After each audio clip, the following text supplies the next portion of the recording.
Is the mic on? Everything is okay? They can hear us? Thank you very much to be here and also to be connected online on this platform. I see many people more or less in connection. So it is a great pleasure for me to welcome all of you to the Italian Geographical Society for the presentation of this important research. And first of all, I would like to thank my friends and colleagues Paola Minoia and Chiara Rabbiosi for choosing to present these works at the Italian Geographical Society. Among the basic needs is for sure is very important the nourishment and the food. And it is to obtain food and that we work and that we live in groups and we live together in communities and society.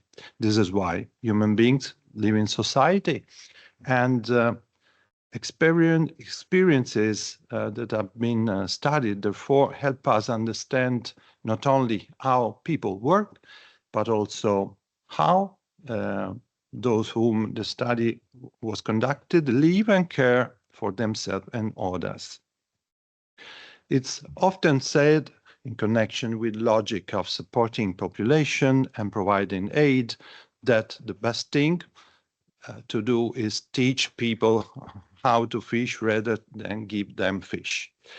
With this research, I believe we can challenge this stereotype by delving deeper and understanding how certain externally imposed practices can undermine existing balances and how important it is, therefore, to learn, work and care practices rooted in the local context.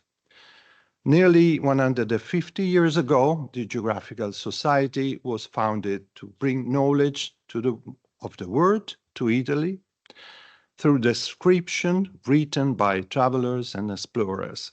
Sometimes behind these descriptions lay an Italian interest in the territories described, with a view of understanding which of them were suited to Italians' productive interests.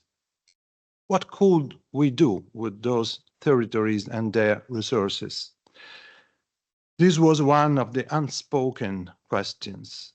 Today, with events like this, knowledge of the world helps us understand what sustainable responses the population with whom we engage can implement to meet their needs. This can help us understand something about human balances and relationships. In my opinion, this can also help us better understand our own societies and their respective scales of values. Tools such as visual tools are very important today to circulate knowledge. For this purpose, the Italian Geographical Society has made available an experimental platform that can be found on the geovisum.com website for visual works that are related to geographical researches. If you want to take a look at that, you can evaluate whether it may seem useful to you to include these or other works carried out as a part of the project within the platform. So I conclude just now wishing you all the best for your work, and I'm sure that this meeting will offer us very important insights into not only reality, but also how research can be conducted in an innovative way. Thank you very much. Welcome in Italian Geographical Society. Thank you. Thank you very much to Massimiliano Tambusi, who is the Vice President of the Italian Geographical Society.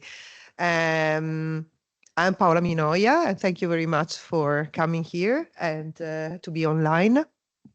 I am an Associate Professor in Geography at the University of Torino at the Department of Culture, Politics and Society. And here I am as a PI of a research project that is funded by the National Recovery and Resilience Plan of the EU. It was a plan that was funded after the COVID, I mean, to improve, to boost the resilience in economic and societal and environmental issues. So it was quite a surprise to have a project funded under this program, because it is usually looking at enforcement of, how to say, Italian, of course, of the Italian research, but particularly focused on Italy, and either as of course, also an object of research, but also as a facilitator of processes that happen elsewhere. So this project that is named Food and Communities Empowerment is running through different field researches in Morocco, Jordan, and Tanzania. But it's not that we want to, how to say, help or provide aid, provide technical support to, I mean, to address gaps in knowledge, or to address, how to say, through our expertise, what doesn't work there in order to boost their economies. No, on the contrary, it is to look at what works and what is existing and resisting within the communities. And despite the various challenges that they face, challenges that are not just, are also climate change and environmental changes, but also, I mean, mostly they are of anthropic causes and political causes. That's why, I mean, the approaches in political ecology, human geography, but also in looking how communities work and how to support also their own, how to say, challenges in facing issues like, territorial transformations due to, for instance, infrastructures, or extractivism, or globalized markets that enter their economies and transform also their societal and spatial organization. So we are abandoning somehow a paternalistic view over what doesn't work, and are there also to learn together, to observe together, and perhaps also, I mean, to interact by learning. And also, of course, that we go with our tools, which are, mostly, how to say, not as expert, but as convivial, most convivial as possible, qualitative, participatory, and we have also, in terms of spirit and an interest, a decolonial approach, or anyway post-developmental approach and feminist approach. So what we use are, community mapping, or also other creative visual methodologies that we use, and we use food then as a lens for looking at how people stay together and how people produce together. So by looking at food, we don't look at a specific, how to say, products in the way they are, how to say, produced in order to increase yields, increase productions, but we look at the overall cycle, which starts from, of course, the production, but also goes into the processing, the consumption, the sharing, the distributing, and also the cultural meanings that are beyond them. And so we look at human, non-human, more than human relationships through them. And so what counts also for and contribute to the identity and the existence, resistance of a community. So so I think that I mean, this is in very general terms, but then you are going to see the experiences in the different fields that will be presented later on. I am so happy to introduce you to the two teams. So the project is researched, I mean, into local units, one based at the University of Torino and the other one at the University of Padova. And for the University of Padova, Chiara Rabbiosi is responsible. Within the university, the group of Torino, we have Beatrice Ferlaino, Tamara Taher, and also Ginevra Montefusco, although she works as a PhD at the University of Padua. And then at the University of Padua, there are Ruth John and Angela Cronenberg-Garcia. Also, they are both postdoc, and they work with the Masai people in Tanzania. So while Tamara Taher works on self-organized groups in the city, that make productions in the city of Amman, and Beatrice Ferlaino and Ginevra Montefusco also work in Morocco in two different areas with fishermen and artisanal fishermen, food fishing, so very traditional and traditional and quite poor, but very important for the self-sufficiency and also for the sustainability of the relationship between the humans and the ocean and the coast.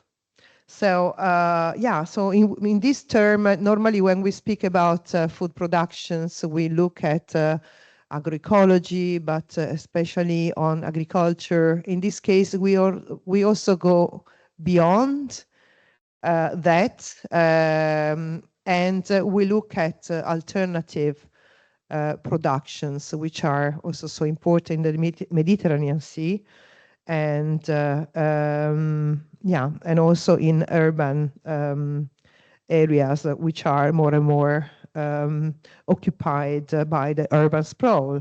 So in this case, I want to tell that we do things a little bit differently. Another thing that we have as an approach is not to deal directly with institutions, with public institutions that usually have a certain general and focus, a bit superficial and not so detailed as much as the people who work and live in the local areas. So their perspectives matter and are usually unheard. So I mean, I think this is all for the moment, but many things will come. I pass the word to Chiara. Right. So welcome everybody. Paolo already introduced the project and also the teams. I would like just to acknowledge three other people. One is Nidhi Rai, who is a student, who is a master's student at the University of Turin. We actually cooperated much more with the unit that I coordinate, the research unit that looks at Masai's foodways and how they are entangled with a variety of changes. But I would like also to acknowledge two other people who actually were the people who helped me and Paola to think about the project before it was funded, that are Maria Sole Pepa and Yafel Masri. And even though they then had other research opportunities and didn't work within the project, it's important to me to acknowledge their preliminary work, because we wouldn't be here with this project funded if they wouldn't have helped us in thinking and crafting the research proposal. I would like now to spend a few words on the specific contribution of geography to our project, particularly because we are in the Italian Geographical Society. Our research project, as much as our research teams, are interdisciplinary. We have people who come from different branches of geography. Paola has certain expertise. I have other expertises. We have anthropologists in the unit, political scientists. But the project really wanted to bring the contribution of geography in the first stage. And here the contribution is how spatial relationships or spatial organizations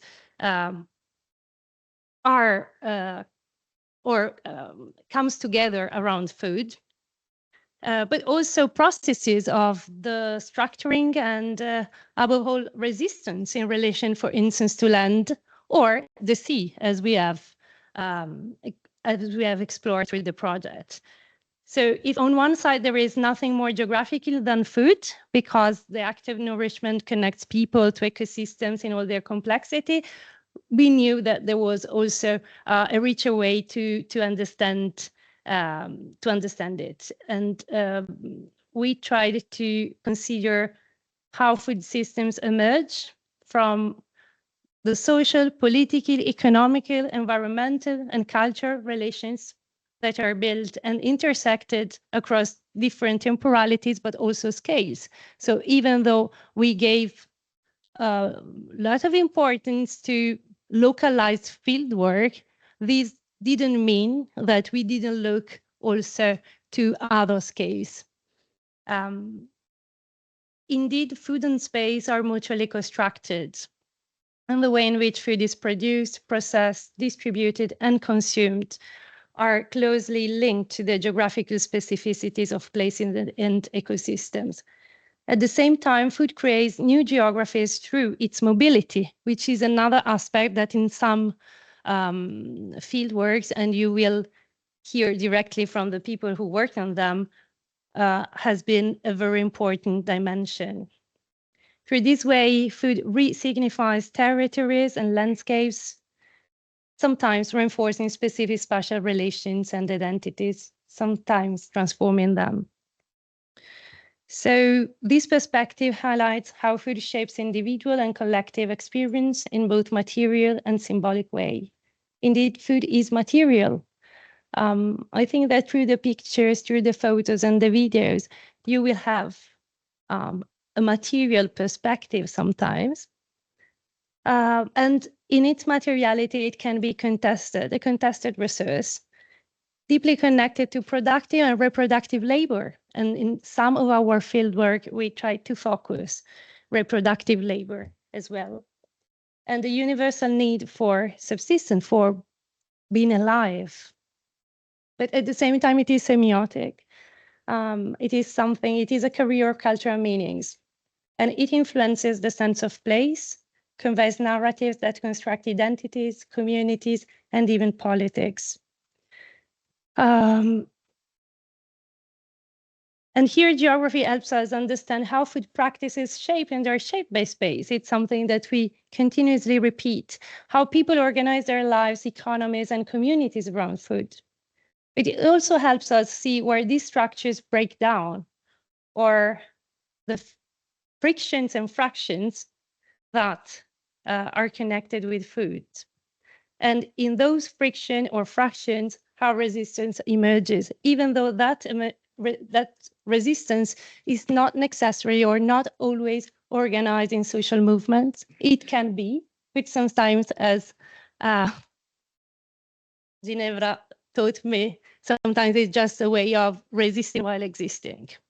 And this is something that I think has been very important in our fieldwork, how local food systems express ways of resistance, even though it's not necessarily labeled as such.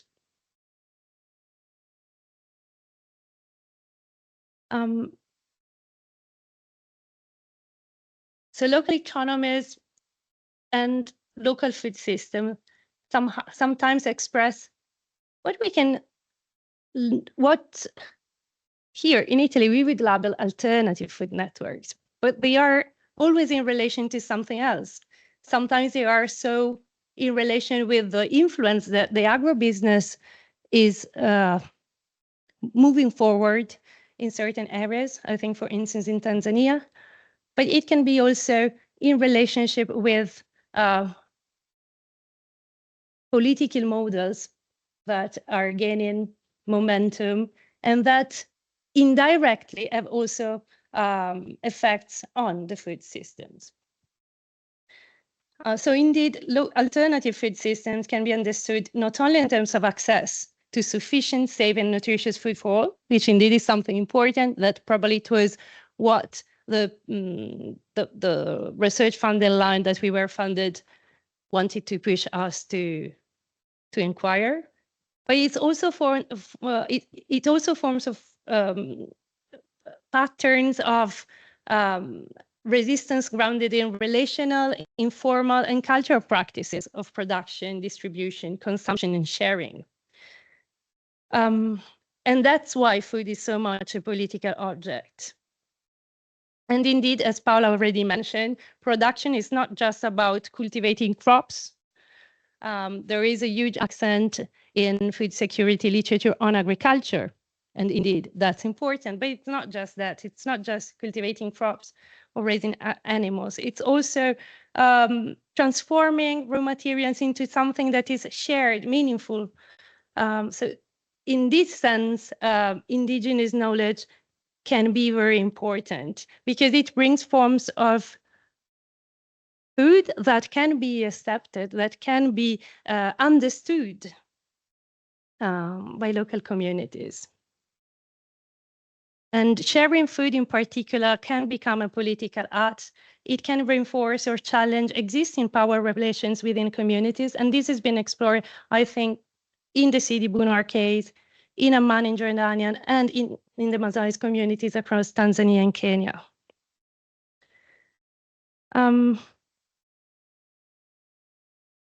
As I said, an important dimension, which maybe we didn't theorized a lot when we wrote the project, but that it emerged from fieldwork, is the mobility of food through different scales and also at the local scale. And how these mobilities is not just material mobility, but again is changing meanings through the circulation. And this circulation is not smooth. It's full of moorings and obstacles. And through these different hierarchies are also built. So through the mobility of food, processes of transformation are enacted, through which the nexus between place and food is transformed. And it's there again that the study of spatial injustices in food geographies emerges, and that can be used to examine processes of development, neocolonization, and modernization, and how these have transformed and continue transforming, but are also reacted against through indigenous and local food practices, relationships, and places.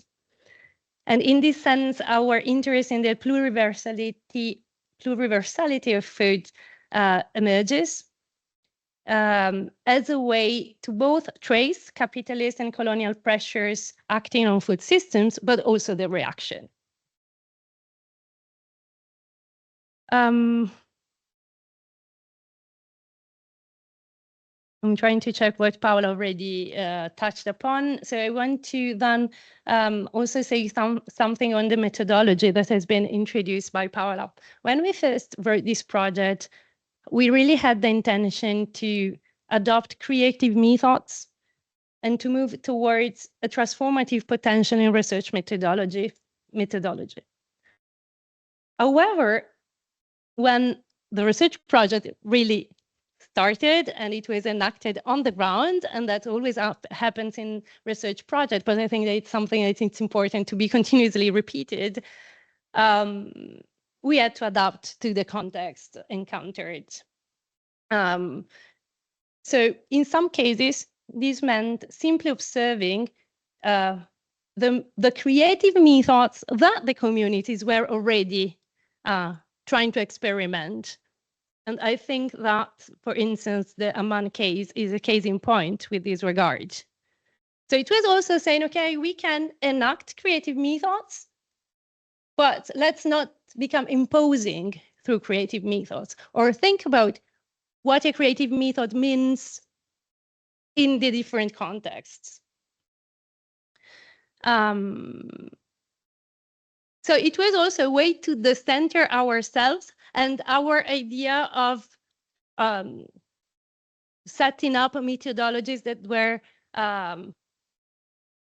that we thought would have given more voice to the local communities. But again, once on the field, we realized that in some cases, what would have given more voice was our idea. For instance, initially, we really meant to engage a lot with photo voice, visual methodologies, and participatory methodologies through the visual. In some cases, it worked, but not always. And here there's Caterina Pozzobona. I read an article about a failure using participatory video methodologies. And in Tanzania ourselves, we realized that due to societal restrictions in the usual visual methods, the hot topic that this could have been, maybe we should have enacted those transformative and creative methods, which we thought to be supported by the visual, in a more nuanced way. And in that case, we decided to use more storytelling, supported by photo voice or photo elicitation, but stay with storytelling that it's also something that is a part of an indigenous way of expressing and discussing collectively, would have probably been more akin or attuned with the context. So we want to, in other cases, using visual methods was easier, but it was always negotiated. And that's important, I think. It was also a question or negotiated with the local communities in the different cases. And in this sense, also our reflection on methodology has been very important. More important, through the fieldwork, we ate a lot with the communities. But in particular, we shared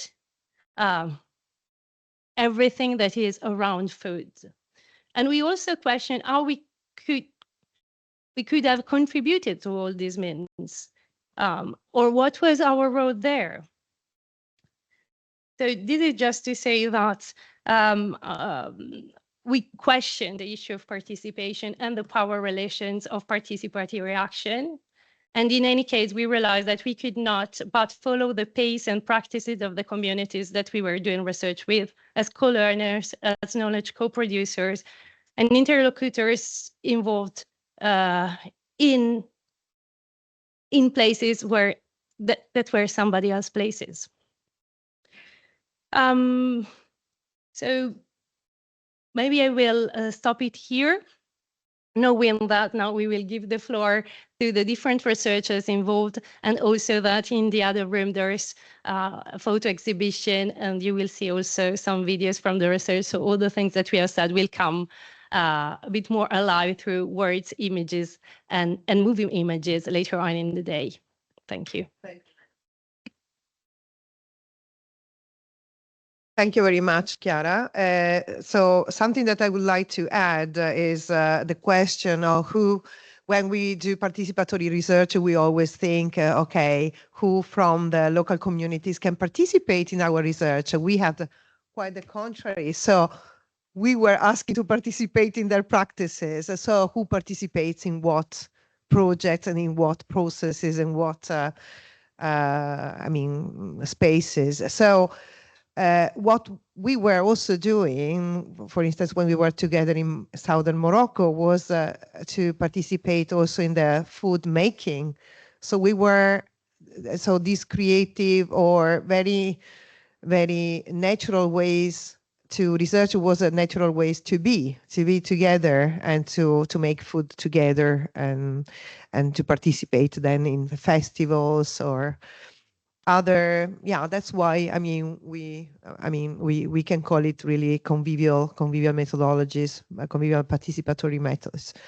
Another thing that we were questioning was about the relationship between research and international, so-called international cooperation, because especially, I mean, maybe in Italy, or it is something that is, it looks like when you work on 4 areas in the majority world, it seems that you do research that needs to be useful, needs to be directly related to increasing productions, filling gaps in food poverty, and ensuring food security, and so on. So we had a wider, how to say, a wider and looser and not directly related relationship with this aim. So that's why I would say that, especially when we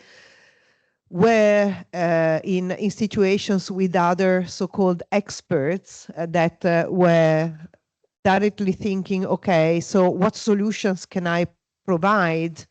So the discourse was immediately about using keywords like, for instance, the blue economy, the sustainability, tourism as a panacea to all and solving all problems. So, for instance, in southern Morocco, you know, you can increase food production if you have tourists, for instance, or you can increase the revenues, income of families if you transform your even homes into maybe touristic hospitality and so on. So all these Western, I mean, led and imported solutions from outside that seem to be, you know, really valid for each and every situation, that were imported by either, I mean, academic experts or functionaries of public organizations or institutions, or even the slow food movement. They were there with a very clear agenda, and it was also clear, there was a clear expectation from the local people. While in terms of us, I mean, there was quite a complex and different relationship that we had. So it was quite an interesting experience that that we could have. So yeah, about these so positionalities, which are, I think, you know, thinking about that, I mean, can really be can benefit from reflections coming from feminist approaches to research. Really, I'm so glad that Professor Wendy Harcourt is here, because we can really discuss together about these approaches to the materialistic way of being together, which is through food. So I'm really looking forward to have this conversation going on after, you know, presenting the researches. And I'm also so glad that Gino Barcella is here, because this is of course in a dialogue with other other actors that are so important and so present in the in many areas of the majority world, and in this case in situations where also there is not there is a community that has been disgregated and dissolved through a continuous situation of war, which is in this case South Sudan, and where sometimes you know, we don't have the same expectations as to find, you know, has to find people using, you know, ancestral knowledges and the fair distribution, production and distribution. But so it will be, I mean, quite a different perspective that we want to hear from. So that's why I think you can also then introduce know yourself and all the experience that that you have. I'm really glad because I mean I have known Wendy, Professor Wendy Harcourt for quite a long time, and I mean she has inspired me a lot through her also literature production and her research on feminist, also post-development and decolonial perspectives. And Gino Barcella, I've known him for quite many decades, a few decades, because during my PhD I was working in Sudan, and Gino was there. He's been there for more than 10 years, and then he has worked in Libya and I mean and in South Sudan for quite many years as well. So I mean, his presence in the field for a very long time, I think, makes it a little bit different than the perspective of usual experts that just go for a few days or short times and then exhibit an expertise. And so, yeah, I think it's going to be quite a rich and enriching dialogue. Yeah, so I just leave the floor to hear on the field researches, on the voices from the field. So yeah, let's invite Tamara Taher present. Ah, vabbè, allo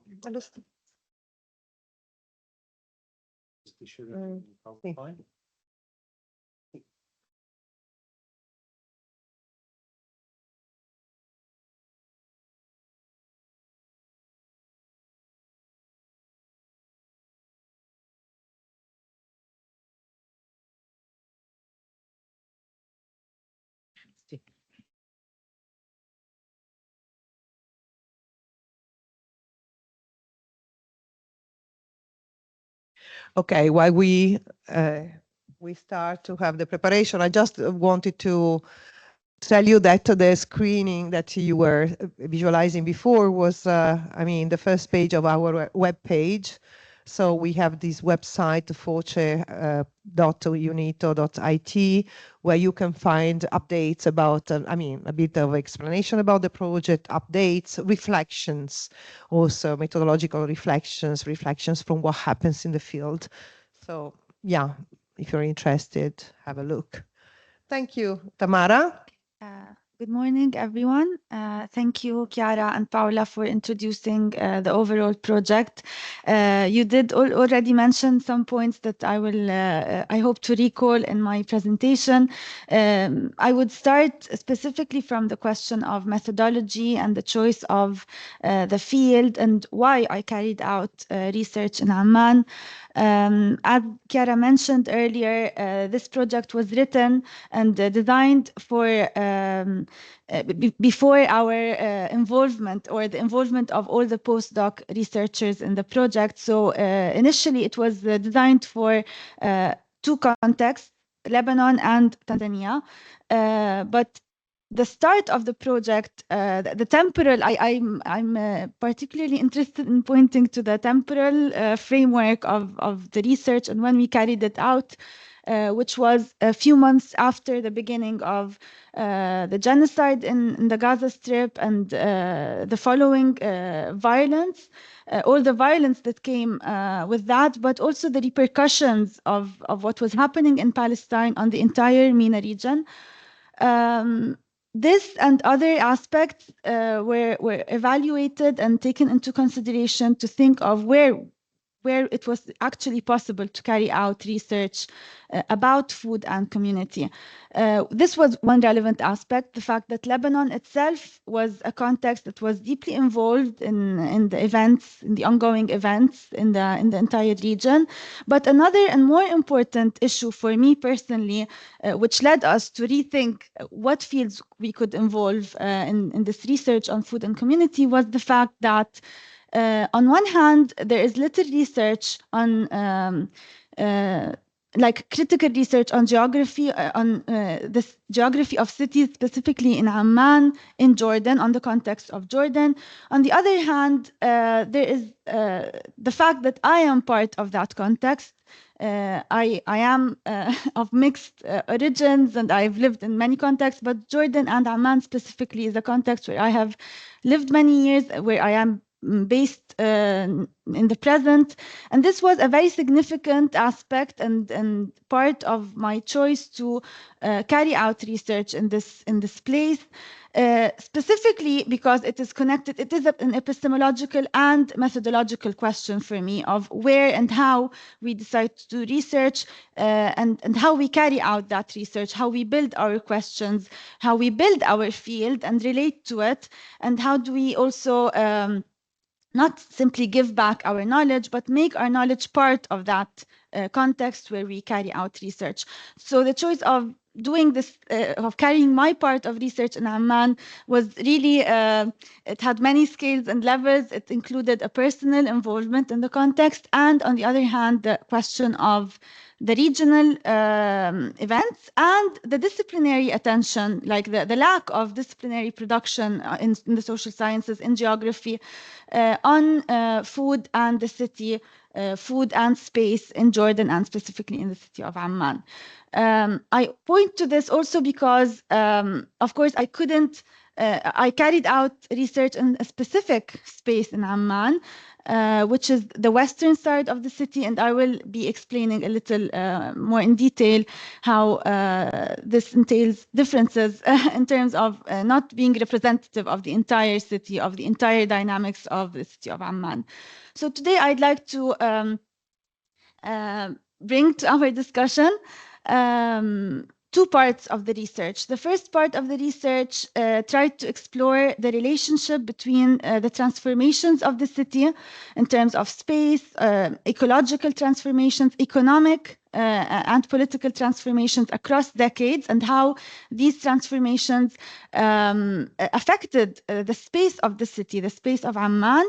And on the other hand, the transformations of food, and how specific spaces and experiences I have followed respond to these changes and practice forms of relationship with food that bring together the two dimensions that Chiara was talking about, the material and the semiotic, the cultural and the meaning-making practices around food. So in terms of the city's transformations, it's important to point first and foremost to the fact that Amman itself is a city that has been built around migrations, around different waves of migrations across time. And again, these migrations have been very much connected to regional crises and moments of upheaval. Some specific and very significant moments were the Palestinian Nakba in 1948, or the Naksa, the Six-Day War in 1967, which brought a great number of people from Palestine in Jordan, specifically in the city of Amman. But there were also other main events in the following decades, such as the war in Kuwait, the war in Iraq, the war in Syria, which again brought many waves of refugees and people in the city, so inside and outside of Amman. And this, of course, affected greatly the production of space, the production of the city, along with this kind of with this transformation. The level of neoliberal urbanization plans has been significant in making the spatialization of economic differences quite acute and evident, in the sense that the western part of the city is very much, it has been very much involved in neoliberal urbanization processes, which have been accompanied by a surge in tourism and heritage making, and an urban sprawl that has spread towards the west of the city over agricultural lands. And in this sense, you can see when you cross spaces in Amman, a very big difference, and it is also socially signified, this difference in class and in space. across the city between the east and the west, the eastern and the western part of the city. These two pictures are simply, I wanted to share some pictures to give a representation of the dynamics I'm talking about. The picture on the right is the Roman amphitheater in the city center in Amman. This was historically a place of collective gathering in the city. With time, it has been transformed mainly into heritage and a tourism space. And in this sense, it has been emptied by the collective participation of citizens and city dwellers. And in this sense, it talks about these dynamics that I was pointing to earlier. On the left side, you can see a section of the city where the water stream of Amman once flowed, and this water stream was covered in the 60s and 70s due to the very fast increase of the population due to the Nakba and the Naksa and the arrival of a great number of people in the city, which meant that the city needed to urbanize and spread and expand very rapidly, and covering the water stream was one of the policies that the municipality adopted in the 60s and 70s. But you can see these, all the trees that you can see here in the picture point to where the water actually flowed once, so the underground water today. And these two pictures instead show two neoliberal urban planning projects in West Amman. The one on the left is the dalle project. On the right, you have the Jordan Gate. These are projects that have been developed in the past 2 decades in areas that were historically significant in the city and that have really transformed the image of the city and also the relationships, of course, of people with space. What is really significant for me in these urban changes is how they have affected food in the city and the relationships of people and their access to food and how they interact with food on a daily basis. We cannot go into too much detail because I want to tell you about the spaces I followed, but these are some major processes and dimensions that affect, in my understanding of food and the city, this relationship between people and food. On one hand, of course, Jordan, as all other countries in the region, has been involved in the development of liberal economic policies connected to structural adjustment programs since the 1980s, which of course came with loan conditionalities, which affected deeply the economy of the Jordanian economy. And how, of course, economy then produces the space of the city and also spaces outside of the city, and of course, food production.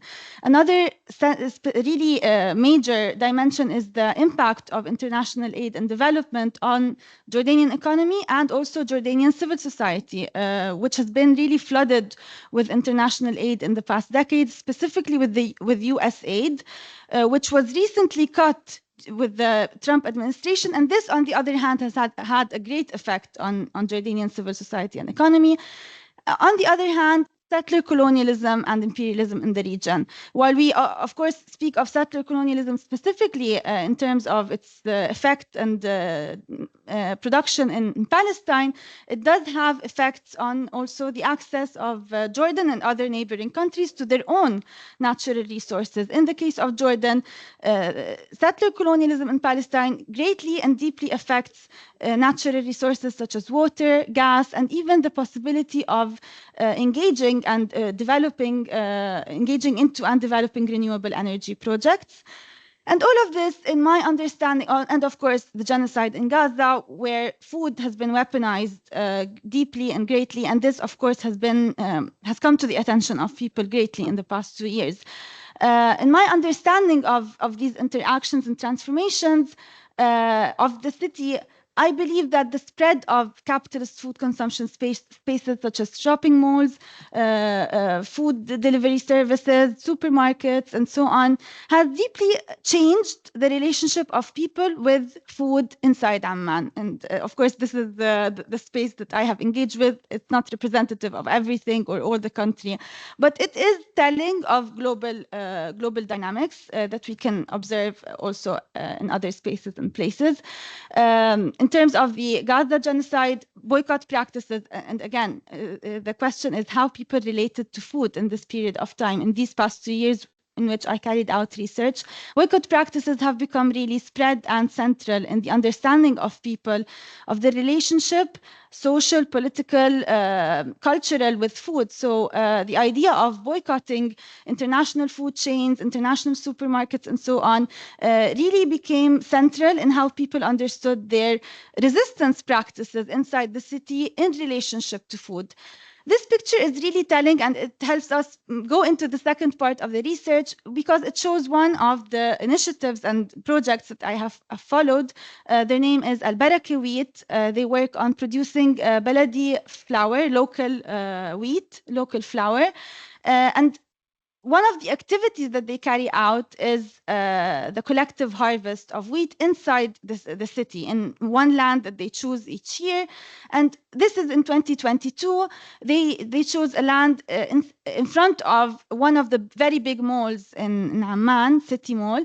And this photo was really, of course, it was taken by the group, but it really speaks in a visual, I feel, in a very visual sense, in a very telling way, of this contrast between spaces of food consumption and reclaiming practices of food production and relationship with the land and relationship with society, and the knowledge that that kind of consumption has marginalized that some of these groups carry out. In fact, I have followed the work of Al-Baraka Wheat and other two experiences in Amman, specifically in the western side of the city, as I said earlier. So there's Al-Baraka Wheat. Another group is Taghmees, which is a collective of which self-defines as a learning space and a social kitchen that practices forms of community and also of reappropriation of food, and also learning, radical learning and meaning-making around food and in relationship with the making of food.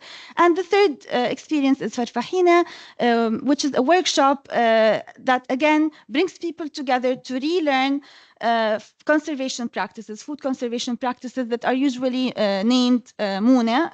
They are very connected to seasonal food production. They are in fact seasonal food practices. What was relevant for me in these three experiences was an interconnection between practices of food production and practices of knowledge making within community. These two dimensions of producing food like Mune or baladi wheat, or creating even like a midweek collaborative market in the case of Taghmees, are very much connected to the idea of reclaiming food, but also reclaiming the social fabric and the relationship, an active relationship with the land and with the process of producing food and knowing how that food is produced. So that was really one of the common threads that connected the three experiences that I followed. One other very interesting practice that one of the groups carries out, which is Taghmees, is an Arabic word which is tijwal, where people move together and go to places where food is produced. And again, by eating together, making food together, and learning from the local community that produces food, they reappropriate a knowledge that is usually marginalized in not only in the development discourse on the scarcity of resources in Jordan, but also in the education system, where we were taught that, this is a personal memory also of mine, we were taught in school that Jordan is a country of scarce resources. We do not have resources. So this is a narrative that people usually really learn systematically in Jordan. And the practice of Taghmees in specific tries to reclaim another narration about our relationship with resources that does not reproduce the progress or developmental accumulation-based idea of abundance versus scarcity.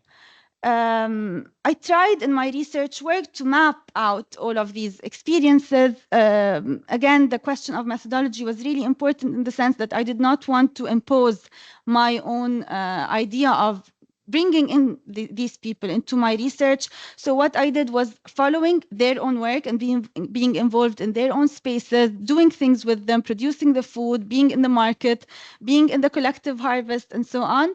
And in the map, it's an interactive map. I often, when I click on the link, I'm often not able to show it on Teams or on like the platform, but it will be available in the spaces of our exhibition. What I try to do is try to give an idea of the spatialization of these experiences in the city, and of course tell their stories in visual terms. Just to draw some conclusions, which are not, of course, comprehensive, but they point to some open questions for me. On the one hand, for me, it was really significant to adopt a post-development and pluriversal perspective, because on the one hand, this allows for a critique of development aid and the effects that has had on the economy, and specifically on food in Jordan and specifically in Amman. On the other hand, the pluriversal perspective opens up the horizon of what we look at when we seek forms of knowledge making and meaning making around material practices. And this was really significant for me because it was really intertwined in my field. The idea that reclaiming food, material food practices, was also a way of reclaiming words, local words, Arabic words that actually center relationality, center the question of being together, being with also non-humans and more than humans, and re-understanding our relationship with space and food. So in this sense, it gave some alternative perspectives to the accumulation-based logics of progress, development, aid, and so on.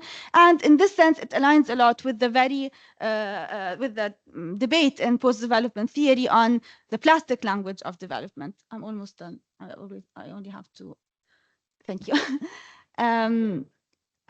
So yeah, it aligns a lot with the debate inside post-development theory on the plastic language of development and how to reappropriate living languages and practices that do not reproduce the linearity of progress and, of course, legitimize in this sense the inequality and dependency that aid produces.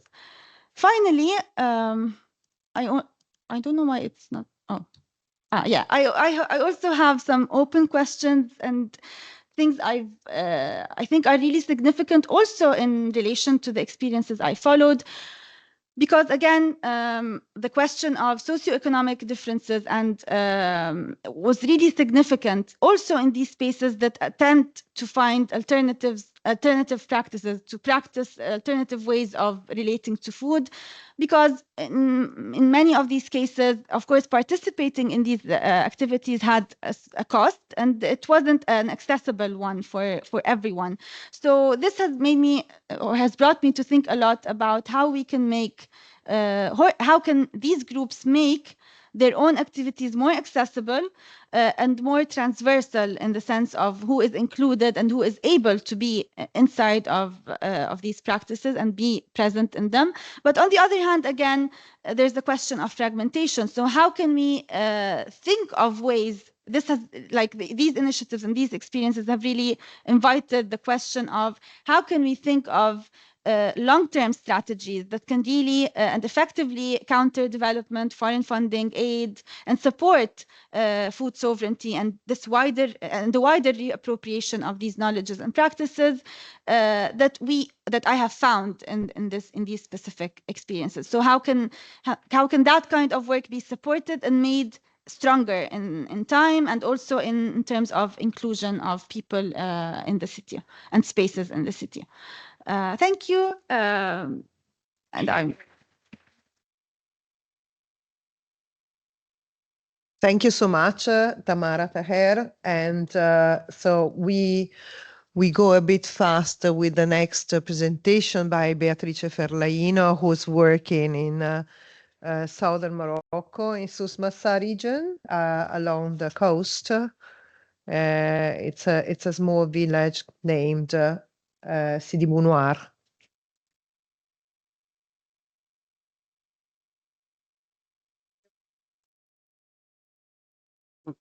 Okay, thank you very much for having organized all this, and also for the introductions that will take a big part of. Like, it's very good to insert this presentation inside it. So, just a few words of why Morocco, since also Tamara was opening a bit more the process of the developing of this project. Actually, Morocco, like you will see, but the community that we are working with in Sidi Bou Noir is a food fishing community, and they have it's a very micro village. Is almost 200 people, but for the festivals when there are 1,000 maybe. But actually, it's a very important point for analyzing the interaction between macro and micro level, and also microdynamics of food system and how they actually impact food access and food security. So I know this community since 2015, and it was a very important case study or very important context where to understand the dynamics of the FOCE project we were thinking together. This presentation builds on 2 years of research that I conducted with them in Sidi Bou Noir, that actually is a small village on the Atlantic coast of Morocco, 100 kilometers south from Agadir, and that is over there up. And so during this research, I was combining several methods, qualitative and participatory methods. And as also Chiara said, it was always a process of negotiating and understanding which kind of methods and how to adapt the methods that we had in mind to the context and with the people. And thanks to this work of going back and forth and connection and communication with them, finally I was creating 2 maps that were very helpful for understanding this dynamic of macro and micro interconnections. One concerns the story of life of some fishers, and one other concerns more the relationships between socio-environmental transformation and food access and foodways in general, so also the meaning of food, etc. So this second map will be somehow used in this presentation to develop with you the practices of food access and the changing goals and the fishing practices that they are using now, and how the food can be a space for understanding social cohesion and the community making processes. Okay, but we will then understand the socio-environmental transformation and how they affected the social and economic context of the region. And finally, we will see the coping strategies these people are using to navigate all these changes and to enter and to participate actively, actually, to these changes. Concerning food access, there are 2 spaces that have to be considered. One is the shore and one is the market. Actually, the shore is one of these spaces that are not recognized so much by the institutional maps, and there are common places like beaches that are actually shared by people where they go to practice food fishing. We will see which kind of practices, but there are also what they call the caves that actually are now places that are going to be destroyed by the states in a process of reformulation of all the shore of the Moroccan state. But these are like houses constructed by the fishers where they live together, sleep and cook together. So this is a very place of community making, principally for men, but not only for them. So the shore and basically the beaches that we met during our research are places of shared spaces where several food practices are coexist.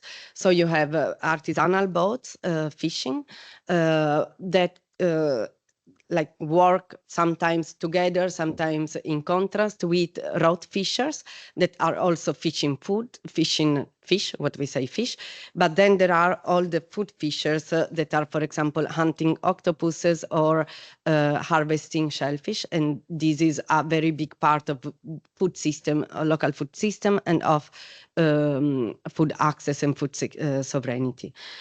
Some of these beaches bear witness to the deep historical roots of these practices in the land and in this region. For example, this is one part of the beach of Tibujaratin, and you can see that the land is actually made of fragments of mussels, shells, because people used to cook these shells on the beach to bring them home without all the shells, so more light, and they left the shells there. And so you can see that actually the food practices of humans beings transform the environment physically and also created, so this is a very long-term practice. The work of food fishing is considered by the state principally as an hobby, even though the states know and everybody knows that this has crucial roles in the food access of local fishing communities. So they harvest several kind of shellfish and of sea lives, with different practices. So this is the part of the relationship with the sea, while fruit and vegetables are brought to a market, to the industrial market, basically, which is characterized by industrial production and by rising prices in this period mostly.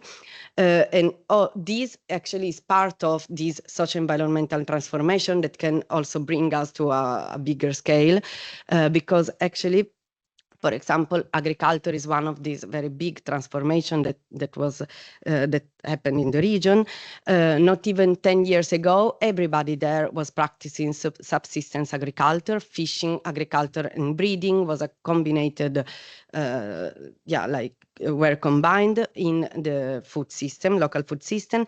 But structural drought has destroyed all the possibilities to having this kind of agriculture and made people dependent from the market, which actually these markets are filled with industrial production that requires a growing amount of water, because agricultural production in Morocco is made really in desert areas.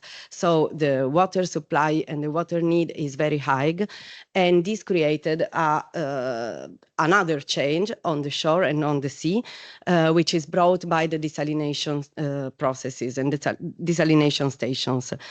Actually, there are several types of desalination stations all along the coast of Souss-Massa, but also of other regions of Morocco. And as you can see, there are the big one and the little ones, and they are actually using a very big amount of seawater and also giving a very big amount of salt in the shore, so creating environmental transformation that then impact all what is around fishing. The small stations, what they are called, are actually primarily useful for serving the emergency water needs that have been created by the massive tourism explosion of the region. For example, you can see there, this is the Tiznit, the regional capital, and this is Sidi Bou Noir. The road is 28 kilometers, more or less, and there are more than 30 open working spaces for creating resorts, hotel, water parks, etc. And all this is really affecting water need and water use in this context. A third important change of such environmental change is what local fishers are calling the problem of the sand. That actually is the fact that places that before were rocky, so they were useful for food fishing, because the rocks can host fish and sea life, actually, are now completely covered by sand. This is also an has anthropomorphic causes, because it starts with the construction of the harbor of Agadir that became bigger during the ages, and the currents were changed by this harbor. And so what local people say is that the sand kills the sea, because you can see that these are completely dead rocks, and they are not anymore possible. There is not anymore possibility to fish over there. So all these changes actually impact the marine ecosystem. This, for example, is one foam, the sea foam, through which the sea is reproducing itself. People say that this is through this foam, fishes, eggs, and also small shellfish, etc., are brought in the sea, and they arrived until the rocks, and they can stay safe and grow safe there.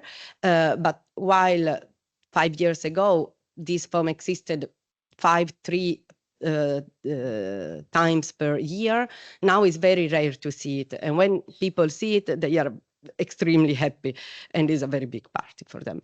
And also other kind of pollution, such as plastic, actually, and also the salt created by the desalination station, actually causes diseases to shellfish, and they are less and less healthy. And people are all, and this is also very dangerous, actually, because they don't have the vaccine, etc. And also the fact that there is less and less sea life brings, and also other kind of socio-economical changes, such as unemployment, etc., also brings people to use illegal fishing practices, which are actually very damaging for the biodiversity. So to go to arrive to understand which kind of strategies people use to navigate all these changes, actually, people in Sidi Bou Noir transformed their lives in stories to be shared inside some sea museums that they created to explain and share their relationship with the sea with people that are coming. So what they say is tourism is already there. What we can do is to give our perspective to tourists, and also to make them understanding why it's so important to respect and to have a slow tourism, what they call it, sustainable tourism, even. And this is actually all the objects that you see, they were collected by them before the museums. So this means that they already had a very strong relationship with the sea. And when they went fishing during the years, they brought things from the beaches and from the sea, etc. And then today they are exposing this, but these are objects that they collected since 30 years, and they were more 50 some. Then there are the festivals. We already mentioned one of these, and this is the Tigri Festival.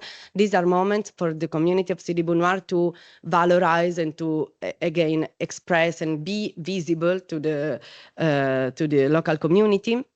And these are also moments where the village is actually renewed.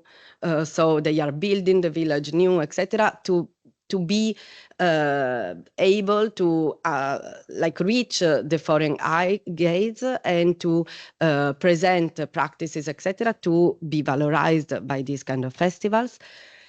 Then an important part, actually, of their economy, of the economy of the village, is to having access to development projects, and this is the last part. So they created association and cooperatives to reach international networks and also local networks, actually, of development fundings.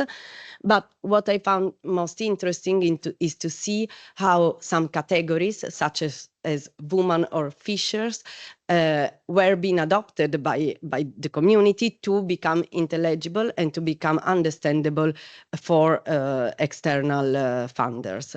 So, for example, some practices that actually are practiced by everybody in the village become women practices to be more understandable for foreigners, or the fact that many people would like, since they see that the fishing practices are decreasing, they would like to have also access to other kind of economies, but this is not possible to say so much to founders. No? So, for example, this was something that they expressed to us as researchers, because they understood that we don't have, it's not a problem for us if they are not fishing anymore because there are no fishes or no shellfish.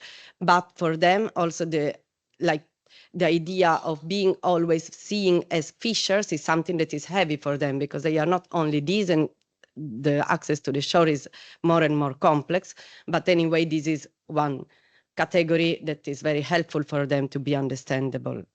So these, and also like I can go during the question and answer moment after inside more of these if you want, but also it's not always simple to work with people that are living international, like that are not going in Sidi Noir often.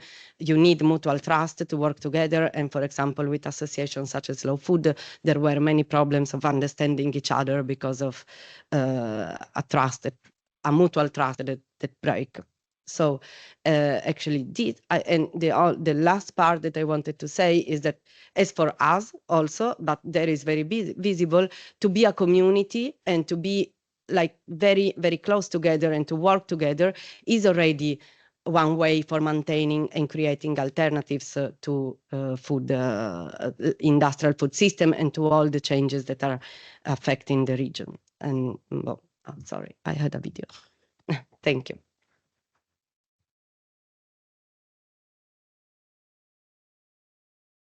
Thank you very much. So now we pass to an online presentation by Angela Cronenberg and about Masai agropastoralism.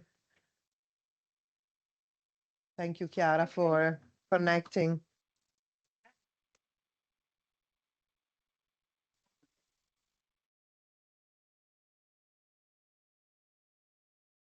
Good morning. Share your screen and introduce yourself. Can you hear me properly? We can hear you properly, but we don't see, and we see your face as well. Yes. We see, Okay. but we need to put it as a first, yeah.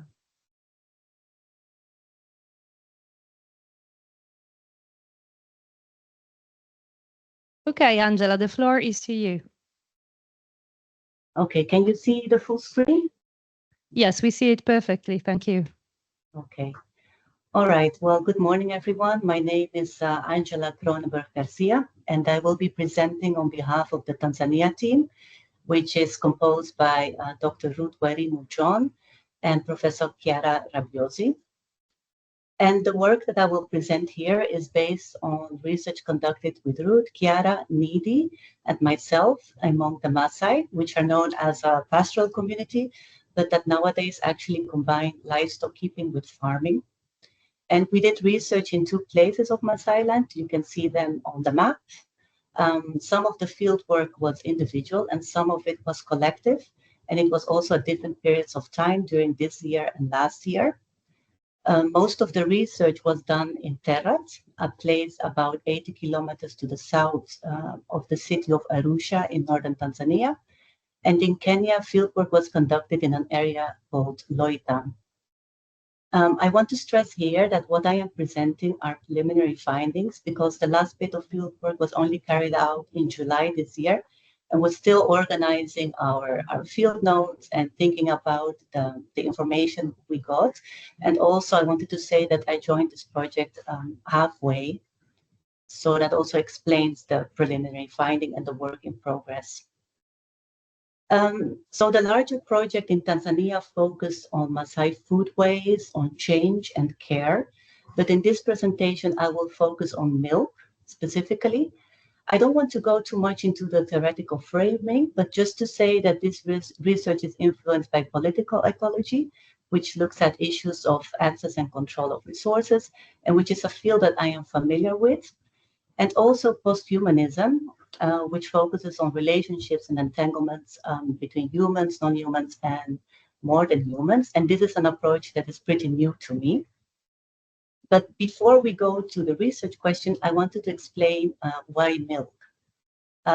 Well, first of all, milk is an important food. It can be taken on its own as a meal when there is plenty of milk, or in the form of fresh milk or fermented milk. But it can also be taken as an accompaniment to other foods or as an ingredient in a dish. So this dish that you see on the picture is called loshoro. It's quite unique to Terrat and that region of Masailand, and you will hear more about it later during one of the documentaries. But milk is also used in tea. Tea with lots of milk and sugar is what is usually taken for breakfast and offered to visitors. And when there is enough milk, it is taken all day long. I really like this picture because you don't only see those two gentlemen sipping their mid-morning tea, but in the back, in the house, in the door opening, you can see a third person drinking tea, and then there is my cup next to the notebook.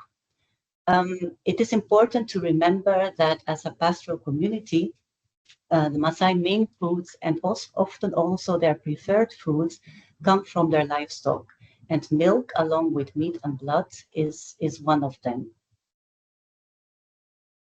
Milk can also be processed into different dairy products. So this gentleman here is making what is called engorno or ghee. And a second important reason why we focus on milk is because milk has cultural value. It is used in all sorts of ceremonies and blessings, and it has a symbolic value. It is often associated with fertility and abundance. Unfortunately, I don't have a good picture to illustrate this. And the third reason why we focus on milk is because all sorts of relations take shape around milk. Like gender relations or property relations. For example, while men own the livestock, women are the owners of the milk. They are the ones responsible for milking the animals. They decide what the milk is used for and with whom it is shared. And if they sell it, the income is theirs. But milk also creates other relationships and relationships of care with, for example, with extended family or with neighbors, particularly when women with enough milk in their household share their milk with needy families. And then you also have human-livestock relations that are created through milking. And milking is done every day, and usually in the early morning before the animals go to graze, and in the evening when they come back. Maasai milk their cows and goats, and sometimes also their sheep. And I want to pause a little bit on this point of Maasai livestock relationships, because I think we can push it a little bit further. And I want to do this with a sentence that I read in a very old article about Maasai food symbolism by Kai Arhem. And he said something that was so obvious, but had never actually occurred to me. And it was sort of eye-opening to me. And he writes, and I quote, the Maasai recognize that milk is grass transformed by cattle. And end of quote. And what this means, how I came to understand it, is that milk not only connects Maasai with their livestock, but in extension also with grass and pastures and grazing lands. And this is what brought me to the research question. If milk is so important in all sorts of domains of Maasai social life, what can it tell us about wider social and economic and political and environmental changes? Or more precisely, what can milk-related changes tell us about political ecological changes in Masailand? And with milk-related changes, I'm thinking of changes in milk use, in milk consumption, milk production, in the dairy products, in the symbolism of milk, in the taste of milk, in milking practices and in milk sharing practices, but also milk prices. And there are many, many other changes. But I want to focus on just one finding for now, which was quite an unexpected research finding, and which is on the taste of milk. So several people that we spoke to in Terrat mentioned that they had noticed a recent change in the taste of milk. They explained this change as milk being sweet to becoming bitter, or from heavy milk to light milk. And the way they explained light milk was as if water was added to the milk. And they also noticed a difference in the color of milk, from whitish to pinkish. And in general, well, actually by all, these changes were not seen as good changes. All these changes were attributed to a new plant that they locally called Enyanguloi. This is a non-indigenous invasive weed species that has been taking over the grazing lands of Terrat and surrounding areas about 5 years ago. In the stories that they told us about this, they linked it to droughts, because during droughts, when the land becomes bare and all the grass and vegetation disappears, when the rains come back, the rains wash away the seeds of grass. And this allows these invasive species to grow and to take over the grazing lands. And the other story that they told us was that the first time that they noticed that these invasive species started to arrive was along the roads. So they thought that it was linked to the trucks that are involved in long distance trading that often come all the way from Kenya, and that's transport livestock. So the idea was they thought that this invasive species had come with livestock that was brought from Kenya. Maybe the seeds were in their hoofs or in their excrements.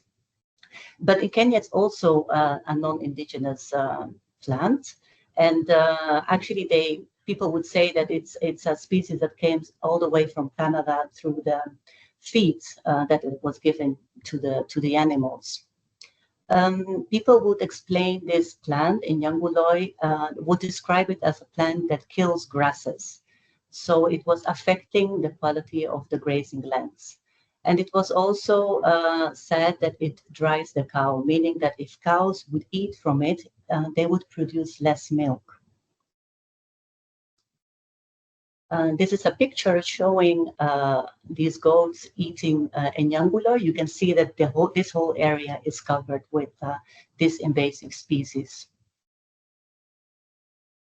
So the implication of all this is that the area with the good grazing land is reducing. And this needs to be seen in the context of a longer history, whereby Maasai of Terrat and surrounding areas, but in general, have progressively been losing grazing land to all sorts of initiatives, like conservation initiatives, and also to large-scale commercial farming. For example, Terrat is not so far from the Tarangire National Park. And we were also told when we were doing field work that many outsiders were coming to lease land for large-scale commercial farming. So all this is reducing the area of good grazing land that is needed for cows to produce milk. And at the same time, there were also fears of more land loss and restrictions on accessing grazing lands. For example, when we were in Terrat, by coincidence, we attended a very big community meeting where a new project was being introduced, a carbon credit project. And one of the main concerns was that this project would impose access restrictions to grazing lands, and maybe in the end, it would also mean more land loss. The other big implication of this new invasive species taking over the grazing lands is that we were told that the production of milk was declining. There are two reasons for this. Simply because cows were not getting enough grass to produce milk. And also, as I said earlier, because when cows would eat this plant, they would produce less milk than usual. And then finally, from a food perspective, all this will potentially have an impact on local foodways and possibly also on food security. It's too early to say because it's a very recent development, but these are probable future implications. So just to conclude, I wanted to emphasize that issues of access and control over land have long been studied among the Maasai of Kenya and Tanzania, including by myself. But I hope to have shown that milk as a lens is a valuable way of looking with fresh eyes at these issues. and also that a relational approach that links Maasai, livestock, and grass through milk helps to connect the dots between these wider political ecological dynamics and historical dynamics with everyday changing foodways. And that was all. Thank you for your attention.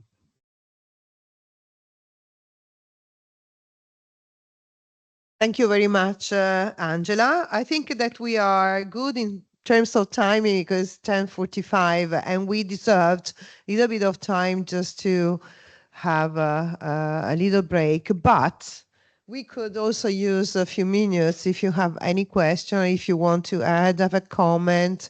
And I think also from the audience online, I mean, you're welcome if you want to either write a comment or a question or to speak. And I also take advantage of these few minutes before the question to put beyond my screen the website of the research project whose presentations here derive from. There was somebody in the audience that was asking me about that. And so I'll do that while we can go on with the Q&A.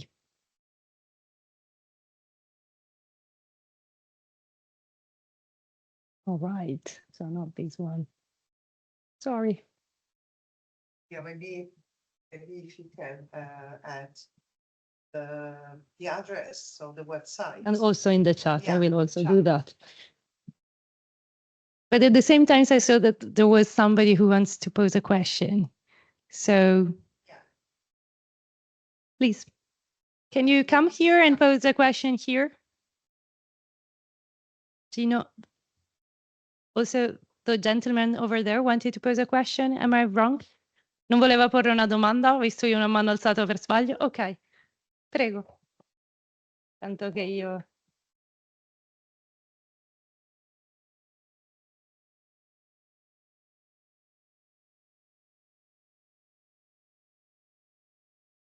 No, mine is not a question. I would like to underline a point that was hinted at by Chiara at the beginning, the question of mobility.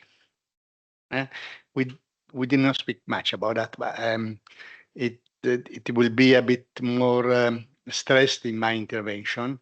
I think the question of mobility, which apparently seems to be a bit out of the idea of community, because community is more related to the local situation.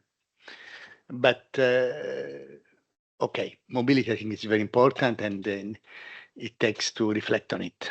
Thank you. Thank you very much, Gino. I wonder whether some of the people who have presented, Tamara, Beatrice, or Angela online, wants to add something or as a quick reaction in front of the mobility issue, the way it emerged in your different fields. Actually, I invite Tamara and Beatrice to come here anyway.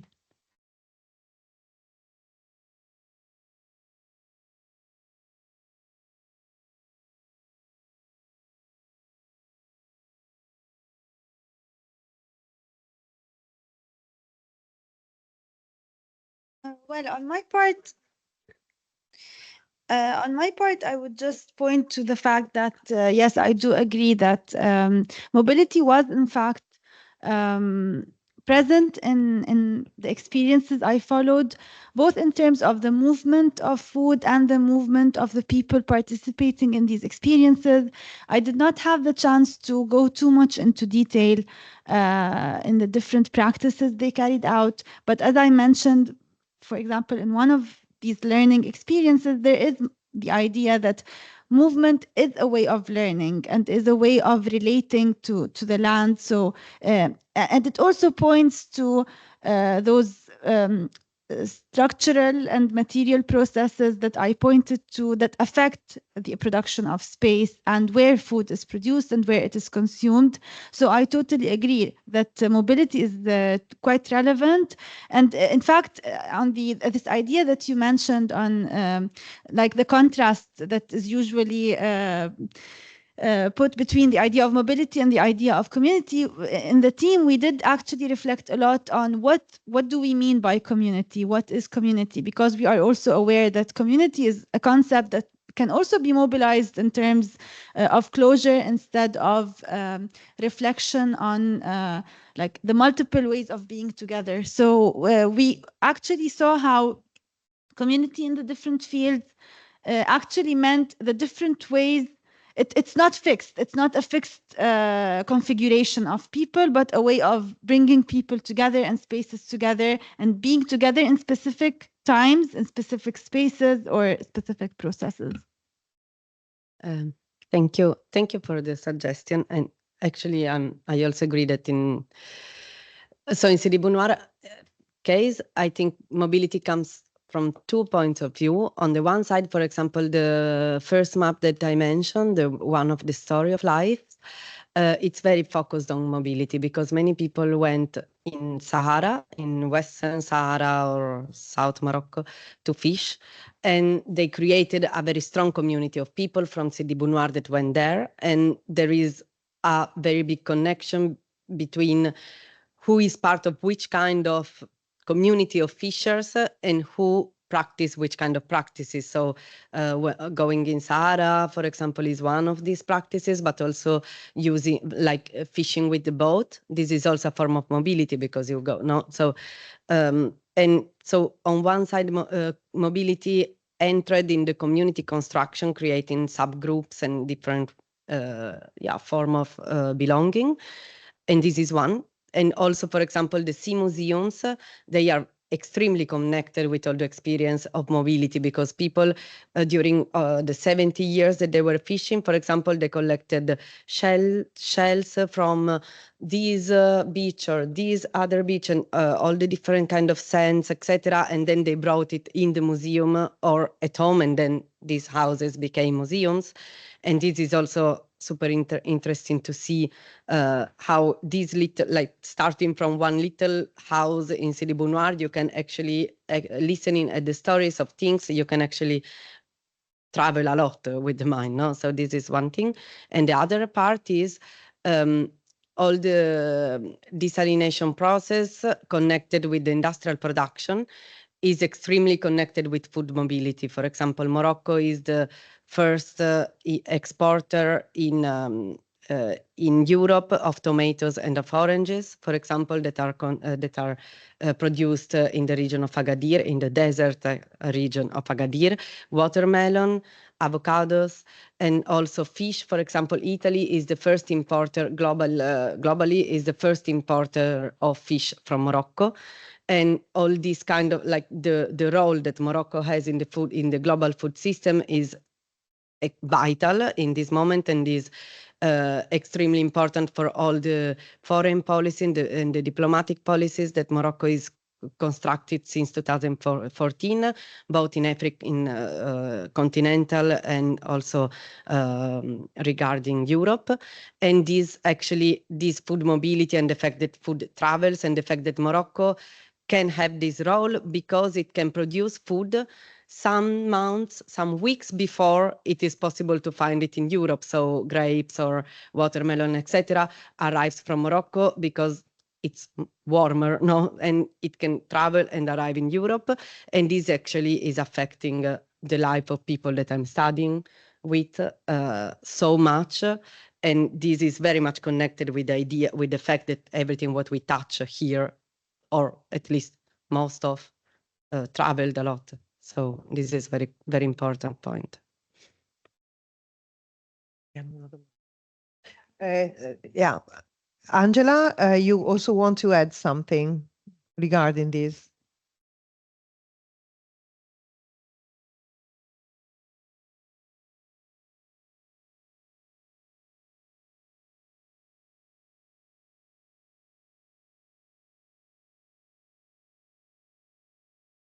Okay. Angela, there is one question in the chat for you. Okay, I'll read the question from Andrea Paze. Thank you all for the very interesting presentations. I would like to ask Angela whether the border between Kenya and Tanzania constitutes a barrier to the ongoing process of change with regard to food and grazing grasses. Are there any significant legislative or organizational differences between the two countries that divide the Maasai community? Angela, can't see where she is.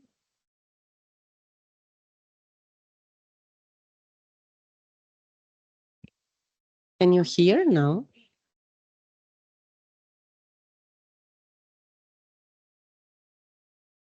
The microphone is disabled.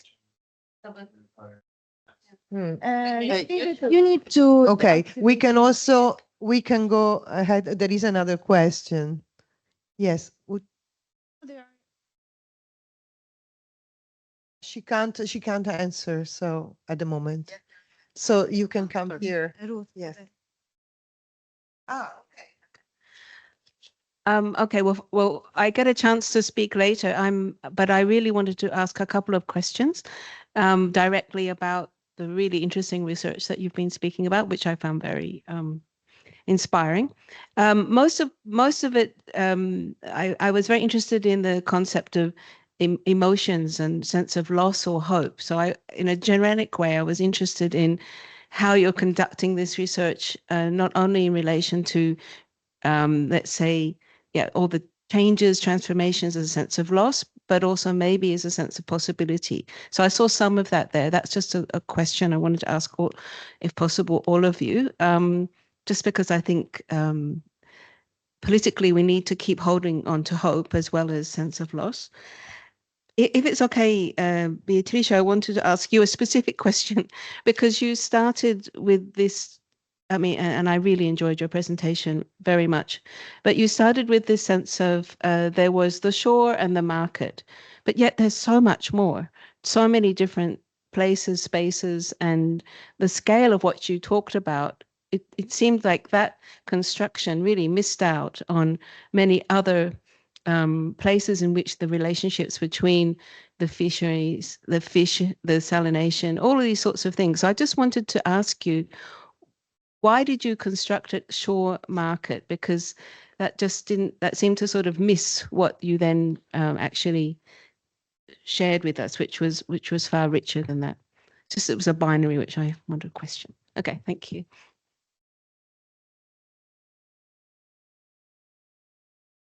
Able to speak. So we have Angela first. Yes. Thank you. I'm sorry, something was wrong with my connectivity. Can you hear me now? Yes.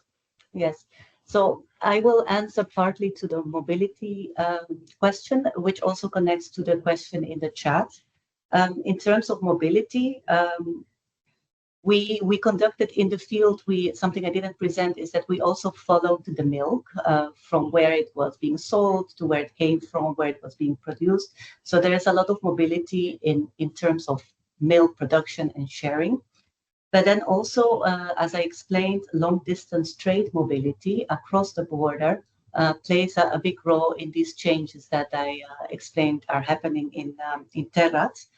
And this somehow answers the question in the chat about whether the border between Kenya and Tanzania constitutes a barrier to ongoing processes of change. Maasai, as you have seen on the map, they extend over both Kenya and Tanzania.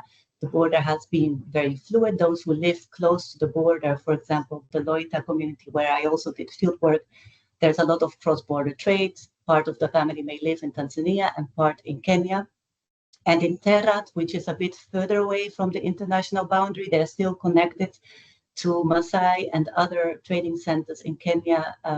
In the past, they would trade livestock by walking, herding the livestock to livestock markets. Nowadays, they use more trucks. It's interesting to note, however, that during COVID, when the boundaries were closed, this had a huge impact because suddenly this mobility, cross-border mobility that has always been there and was affected. But after the first shock, there were all these black markets springing up and people following other routes to trade their livestock and food items across the boundary and the border. That's my contribution. Thank you. Okay, thank you. Then there is the question still about the Masai case study from Andrea Pase that related to the border and its its impact on legal and other territorial organizational questions. Paola? Yes. Yes, Yeah, you I can. think that Yeah. Angela just answered to my question. It is Okay. in this way. Okay, sorry, I Thank you. missed that because I was having, I was distracted. So, okay, thank you very much. So I think that Chiara wanted also to add something. Yes, really quickly. In reply to Gino's comment on mobility and community, and the fact, if I understand correctly, Gino was sort of saying generally when we think about community, we have a static representation that it's actually challenged about by mobility systems. And I think in the case of the fieldwork in Tanzania, where I was working with Angela and Ruth, on one side, the issue is very hot because on one side we have a pastoralist community that conceive themselves as pastoralists, but actually are much more sedentarian today than what you is today, but they continue conceiving them as pastoralists. And that's the typical example of a community on the move. And on the other side, the Masai's community today is a worldwide community that extend well beyond Masai's land, also through revenues that comes from the Masais abroad. So really this issue of mobility should always be conceived also when we talk about local community without closing the local in the so-called territorial trap.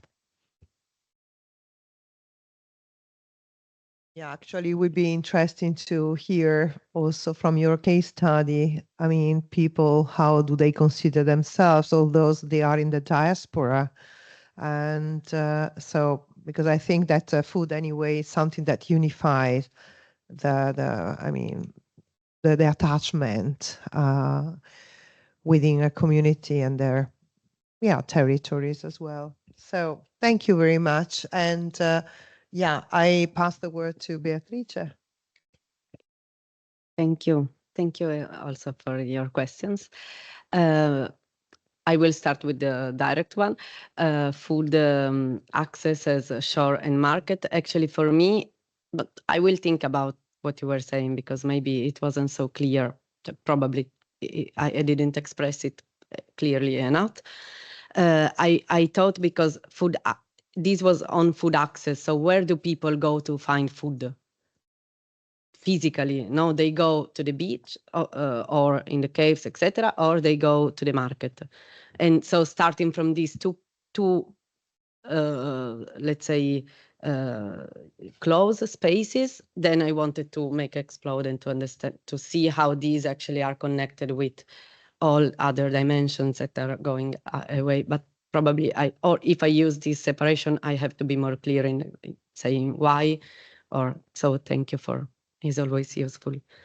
And also thank you for your question. In my case, it's not so simple. Like I won't know what to answer from yours, maybe. But in my case, it's not so simple, I think, because the feeling that I had since, and this also changed with time, is that they try to find a hope and they try to be there.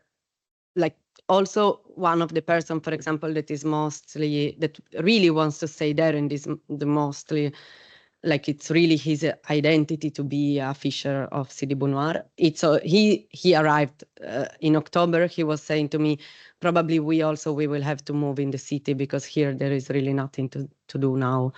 So this makes me like it's really goosebumps. Yeah, this is really a difficult moment, I think, and it's about the hope. They try like this thing of trying to be legitimated and validated from outside. So with international projects, etc., is something that like some of them are really struggling to do. And they go on to Tigris or to do the fishing, and they always hope to find something. And sometimes they also arrive with empty hand, and this was never happening before. So it's a very big change. Maybe what I could say on what you were asking is also that there is also for some people, for example, to do food fishing, recalls a really period of extreme poverty. No, so if we say this, if we see this and think, oh, this is so interesting, no, for actually it's very dangerous. Nobody can swim there, and it's very slippery to, for example, taking shellfish, etc. So some of them love to do it, but some no, they don't love it so much. For some of them, it recalls a period of hunger, no. And so what they hope and what they would like to do is to having the choice to make it or not making, but that actually sea life still exists. So this is very important for them, of course, but also to having the possibility of, for example, making clothes or cooking something and selling the things like the dishes, or this solution of sea museums is very like I see that their eyes are sparkling when there are people that are going to see the sea museums, because they are very proud of what they did and of the relationship with the sea, etc. And they can tell it to people that are interested to listen at them, and these are people that lives in a very marginalized context. So I will say that maybe the hope is more there for them, but is because actually all the practices of fishing are being destroyed by social environmental transformation, and is very sharp. In 5 years, everything changed. They cannot do agriculture anymore, neither fishing as they were. So and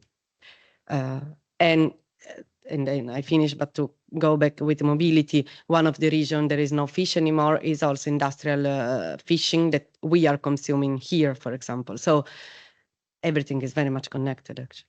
Thank you. I'll try to respond very briefly, but I think this is a really important question on the relationship between loss and hope, because I have, like the groups I've engaged with, they have expressed a sense, I think we can all relate to the sense of frustration and often desperation in the sense of what we can do. For example, in the case of Gaza, Jordan is a very close, it's a very close context to that of Palestine, and the society in Jordan is really intertwined. It's like half of the population is originally Palestinian, so there's a very big and deep sense of closeness to what happened in Gaza in these years. So the sense of loss, I've seen it translated a lot around this idea of what is happening in Gaza and how it affects the context of Jordan, especially in terms of aid, especially in terms of the conditionalities that aid imposes on how things are done in Jordan. So these kinds of groups have expressed a lot of frustration in that. But I think hope comes in many different ways in their practices, and I want to give 2 examples. One is the idea of reclaiming a philosophy of Baraka in al-Barakawit project, where they really try to signify the practice of reclaiming food sovereignty, reclaiming the production of the local wheat, not only in terms of like in material terms, but also in terms of a worldview, a different worldview where humans and non-humans are interconnected, and we are connected to the land in terms of the cyclic processes that it goes through, and being aware of that, becoming aware of that. And there's a very nice example they always give when they carry out the collective harvest, when they speak of how the farm, they really try to articulate this philosophy by explaining how farmers usually throw seeds into the land that are also meant to feed other beings and not only the humans. So how we're interconnected in that, and how that helps us.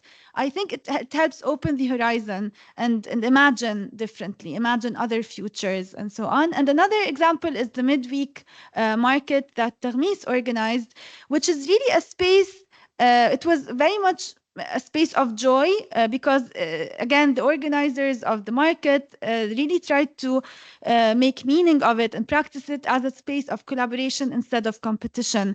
So often when people weren't really buying and selling things, and there were these different tables and people were sitting around and so on, they would start singing, they would start telling stories or dancing together. It wasn't like a big party, but it was a moment of conviviality and of sharing personal stories and knowing each other on a deeper level, instead of just being there to sell and buy and sell and just like the economic transaction of it.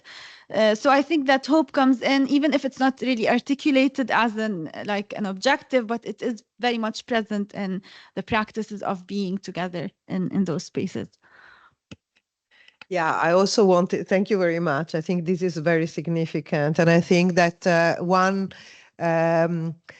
thing that I have enjoyed in this type of research is that we are all learning together. So by making these practices of being together, we also enhance. I mean, it's a type of pedagogy.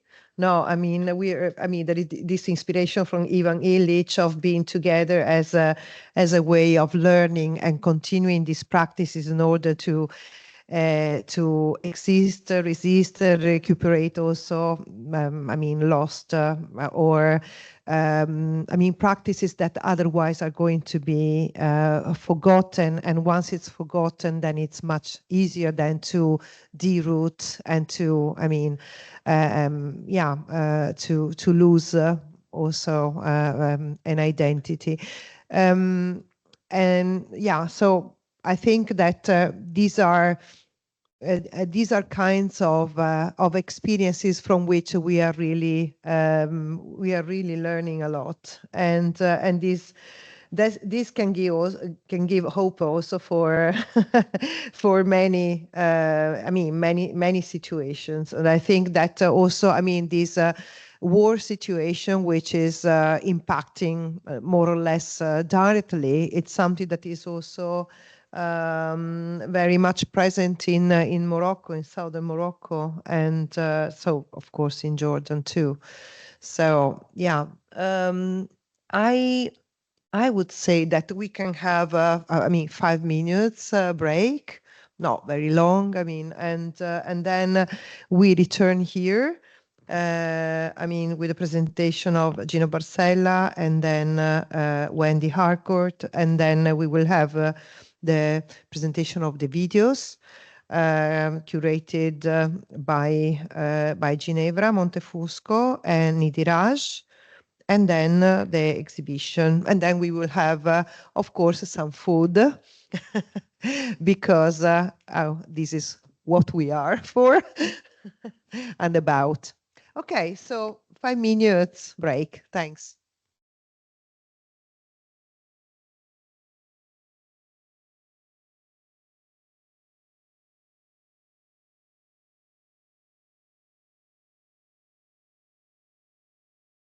Able to hear the audio, try to rejoin it, still can't hear. Okay, can you hear us now? Is it okay? I hope.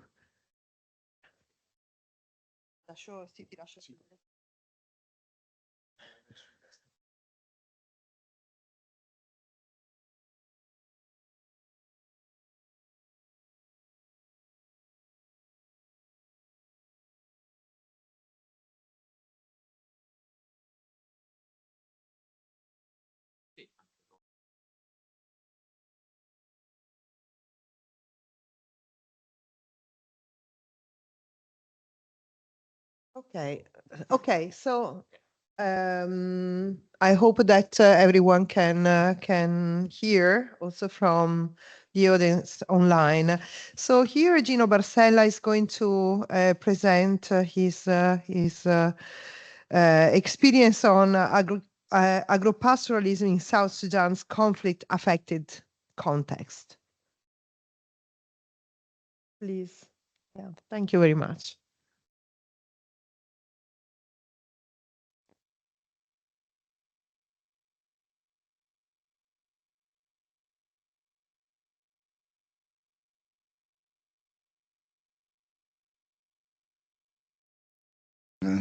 Good morning or good afternoon, according to where you are, as we are online, everybody.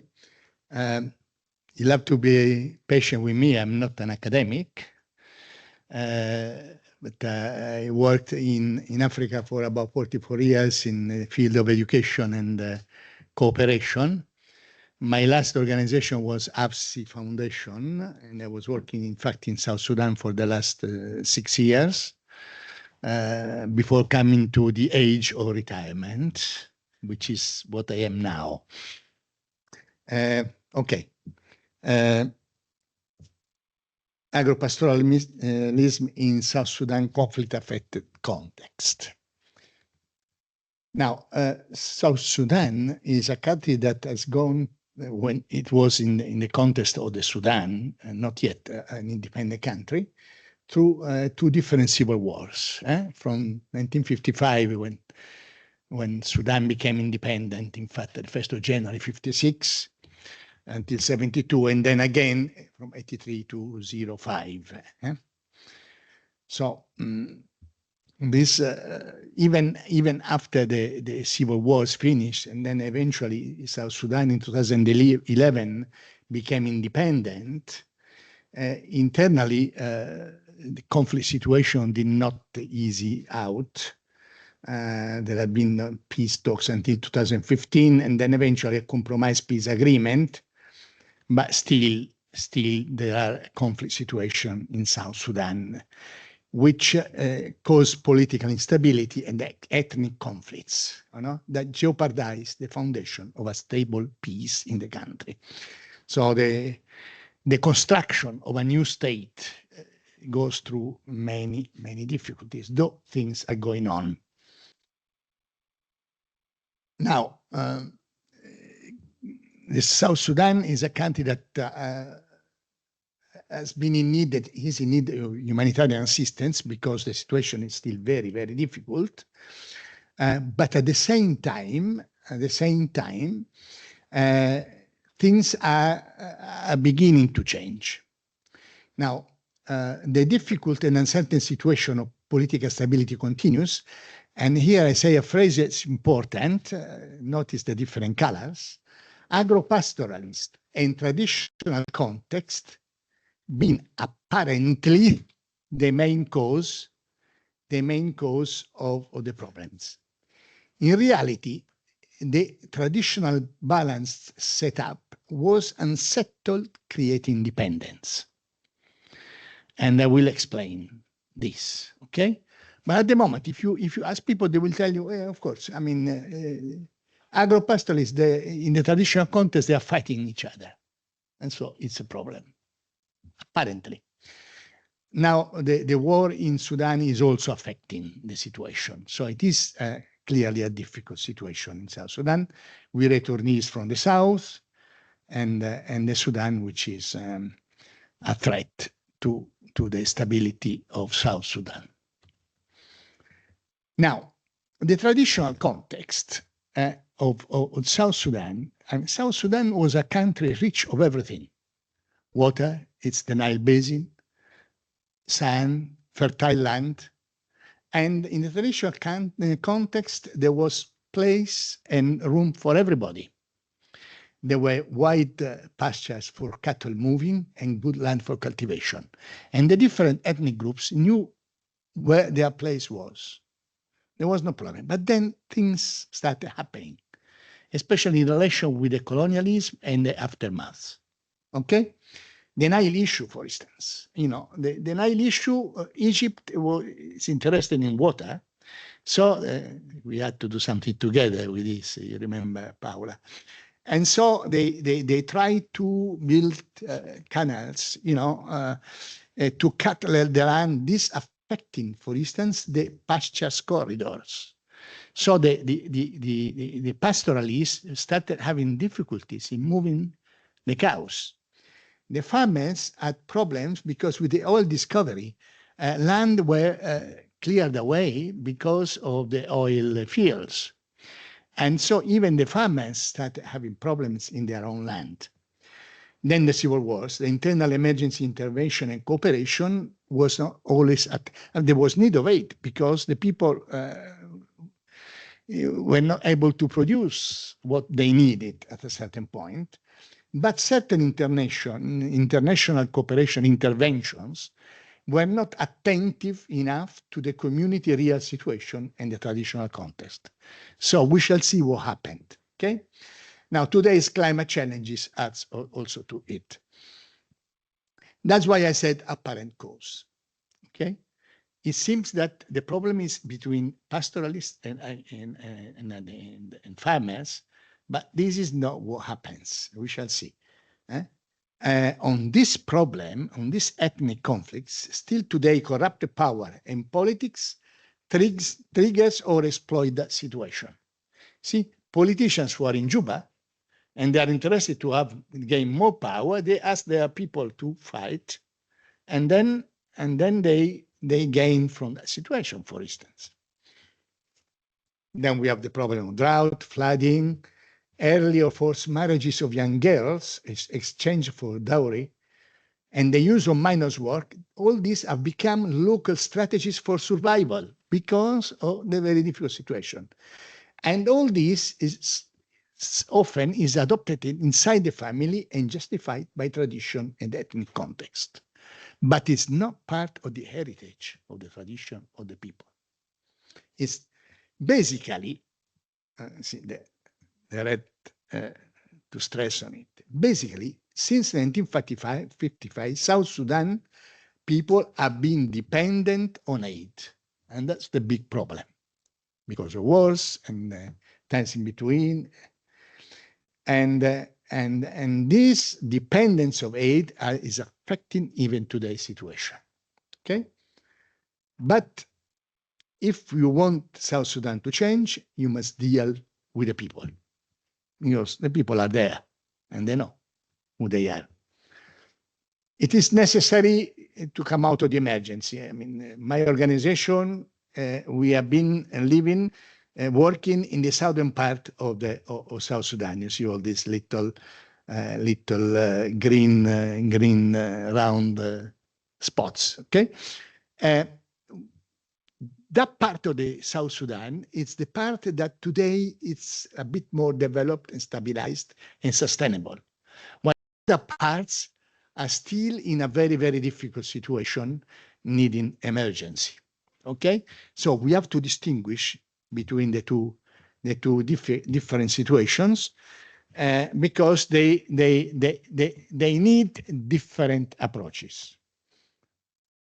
Now, let us see what traditional practices for subsistence were and are. Pastoralists, yeah, okay? For them, cattle is too important for social status, family glory, and power. All that today is contributing to ethnic violence and conflict because of the conflict situation in the country. In reality, this excludes meat as food because the cows are too important for the reasons I said. So what is the basic diet that helped these people to go through all these decades without dying of starvation?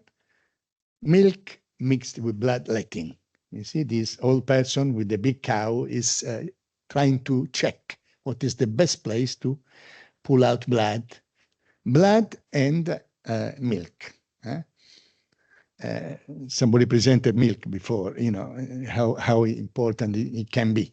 Now, this allowed these people through these decades to survive, okay?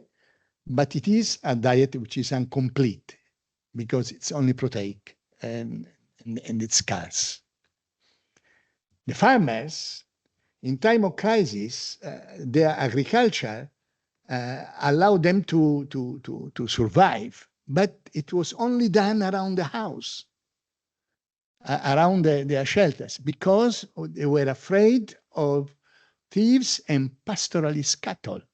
Because being the pasture corridors cut, the cows, when they need to eat, they need pastures, they go where they find the best best food. And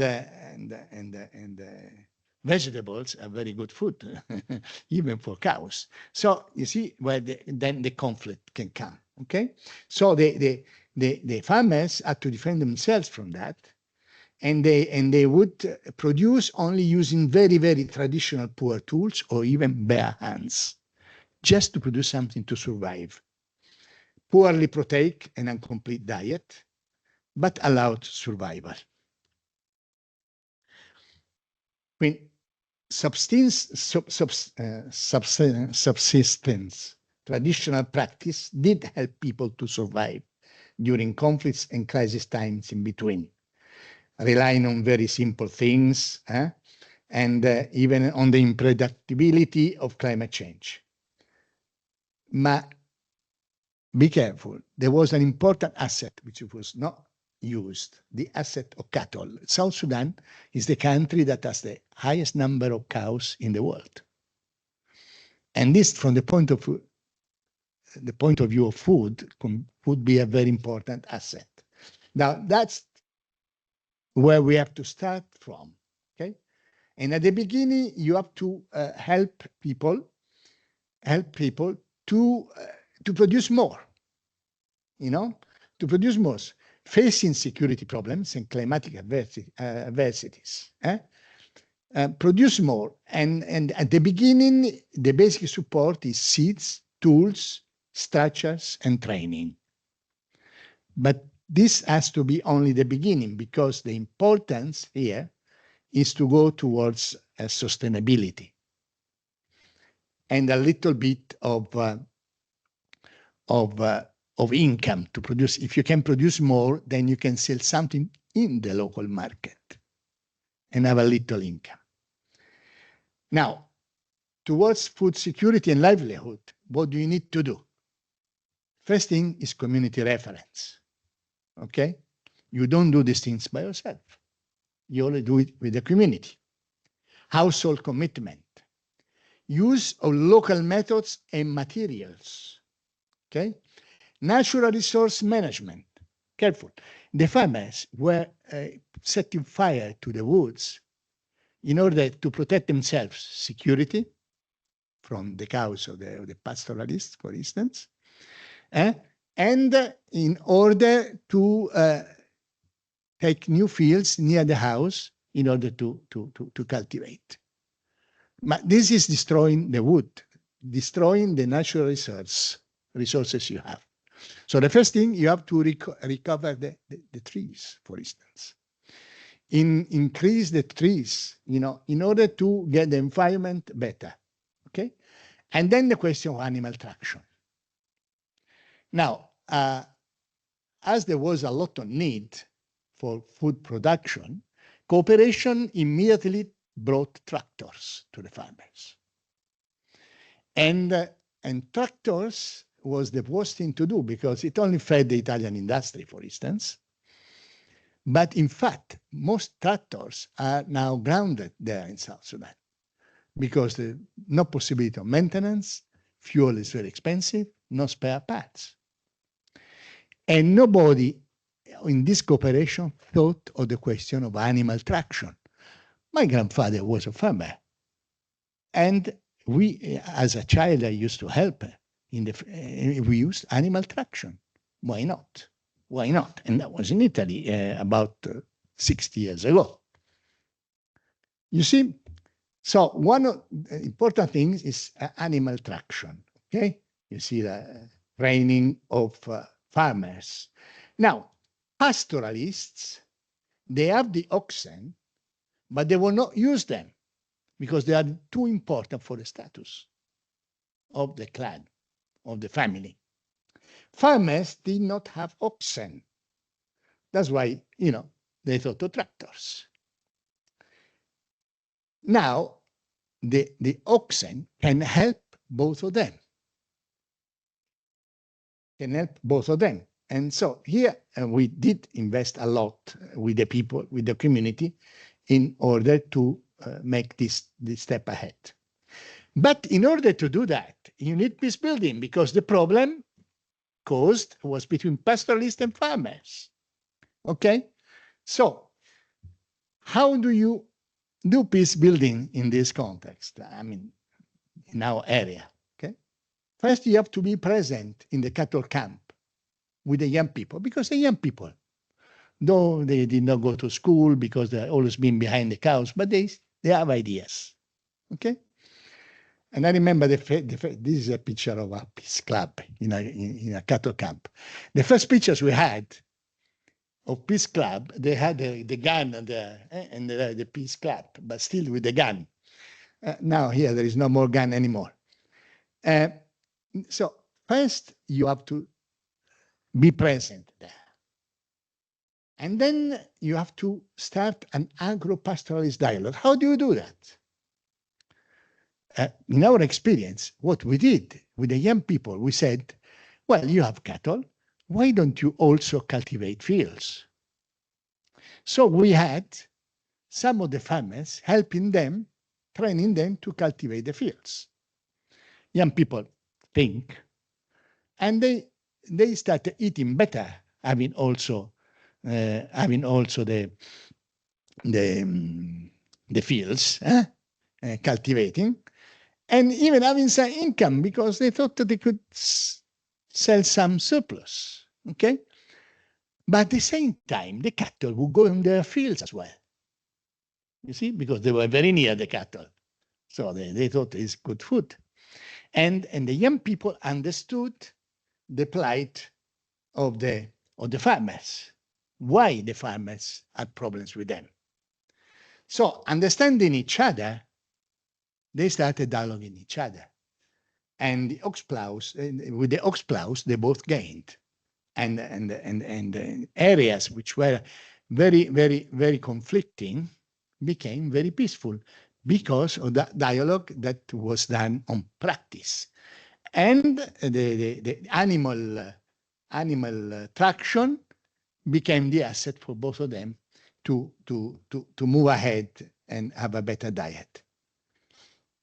But then it's not enough to have a better produce, more produce, to have a good nutrition element. Because for so many years, they have been living on very poor diet, or depending on aid, all this has affected the nutrition. So malnutrition is very strong in South Sudan. But they are not even simply able to change the diet just because they can find something different on the market. So this meant a lot of community training, household training, you know, to have an influence also on the nutrition element. Well, you know, at that point, you can start moving ahead. So we can start talking about mobility at this point. You see, and introducing new elements. You see now you see the picture there, the people working with bees, okay? There is a whole region there where they don't have cows, they don't cultivate, they live on bees, okay? But in a traditional way, and I'm still eating their honey. It's very, very good because it's from the forest, okay? Now, it's good, okay, it's good honey, but it's not enough.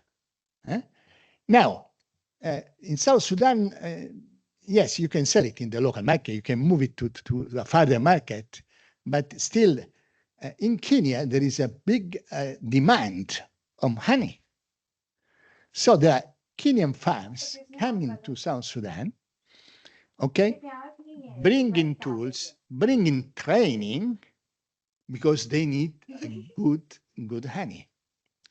So you see, you start getting the market nearer, closer, which is another way to say mobility, to get the market closer to your production or closer to the people who consume them.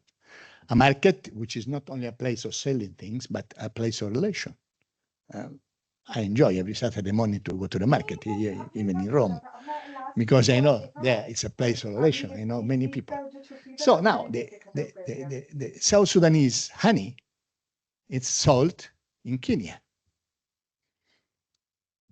Okay, and then many other products. Okay, at that point, the products are increased in quantity and quality, and diversification, and there is a good income coming in, and people are becoming, and communities are becoming more sustainable.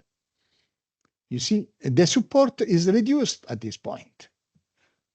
It's reduced to training, cultivation methods, and seed production. It's reduced to saving for transformation groups. Now the people get together, they get together what they gain, and then some of them have a project and they get credit. You know, they get money and then they give it back. They organize themselves with this saving box, okay? Or support is reduced to market linkage. Now you work more on getting the markets nearer or going towards farther away market. You see, even here, as you can see, this is a coffee shop working on milk, so something similar to what was presented before.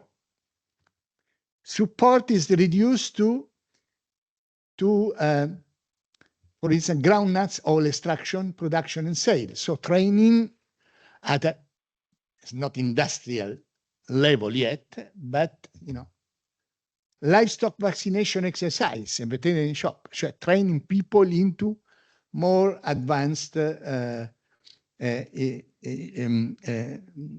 trades that are important also in the market. Methodology, community takes over. This is very important. Community takes over with decreasing external support. And this is the final step. Decreasing external support, even from an international organization or cooperation, must become an exit strategy. And the exit strategy, it means that your households, your community, your local staff are becoming responsible.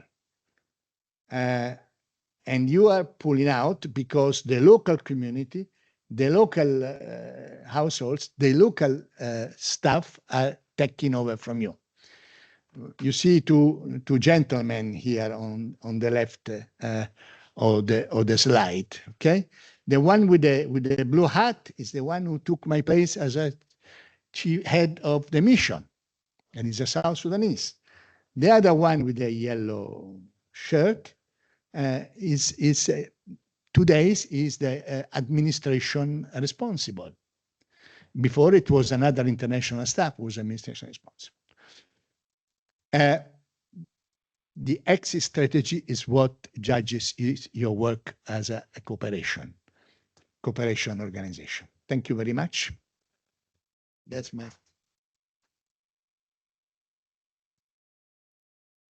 Okay, so I would invite Wendy Harcourt, Professor Harcourt, to intervene on this. Thanks. Okay, well, thank you very much for the invitation to intervene. I'm very conscious of the difference between what was just presented now, not so much because of academic, but just because of some of the assumptions there about how one works in relationship with peoples and with space and place, and the role of international development, notions of training and expertise. And I think what I found very interesting in the other presentations was the start that is not where the research is being produced. So it's not about academia. It's about changing development strategies and the exit strategy of development itself. And I think if I'm being asked about post-development, that's in a way where we hope to be going to. And I think that was also raised in the case study in Jordan as well, that these sorts of understandings of how we relate to other communities, other groups, other food systems, other ways of being, from Europe, from Italy, I'm an Italian citizen, even if I'm Australian, have been deeply questioned. And I've been somebody who's been working in international development and moved over to become a researcher because I felt very uncomfortable with the type of assumptions that I was being asked to make as an international development expert. That's not to criticize here, because I see that's also very much what you're dealing with on the ground, right? So very much trying to take into account, how do you share knowledge, different forms of knowledge? How do you work with people's knowledge of cows, with milk, with the mobility that they have to have, with the wars that are there? So it's not a criticism of that, but it's just pointing out that there's very different assumptions being made about how you frame the sort of ways in which you build relations. So I just wanted to mention that because I was asked by Paula to talk about I think really local food systems and community-based networks addressing food insecurity from a post-development and from a feminist political ecology perspective. And as I said to her, I'm not somebody that has done 44 years living and working in another place and really embedded within that. I've been working at that international level as a feminist, as a political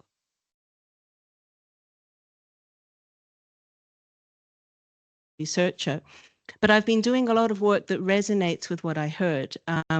I worked on a project which was neither research nor advocacy, but was trying to build relations on the politics of place with people who were post-development scholars, community economy scholars, and local people.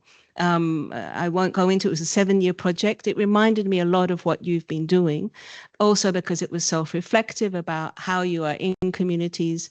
It was certainly changing all the time about what we did, but we didn't do it within a funded structure. We did it as a set of researchers, people wanting to bring about just transitions, to understand how you could learn from different levels of place. So we called it, actually it was Women in the Politics of Place, because we wanted to also look at the knowledge that women in particular had. So for me, I wanted to point that out, that a lot of what I have been doing over my decades, and I'm like about to retire, I'm not yet retired.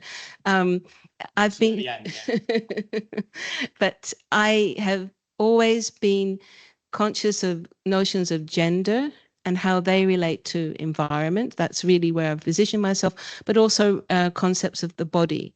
So in that sense, food in that sense is also, for me, what is nutrition, what is feeding the body, but also what is the work of women. So that's what I wanted to intervene in, if you like.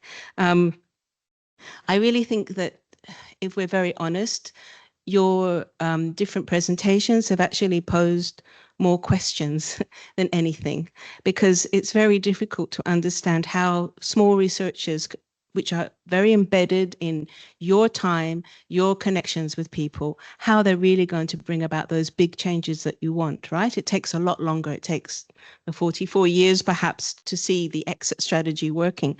And I think that what I really appreciated that you've done is that you've said that actually we need to be learning from those communities. We don't come in with an expertise. You come in with a lot of expertise, let me be clear. You come in with methodologies, with theories, with framings, with other sorts of networks, but you're going to use those skills to really listen to the people's knowledge and to see, if you like, what their resistance strategies are.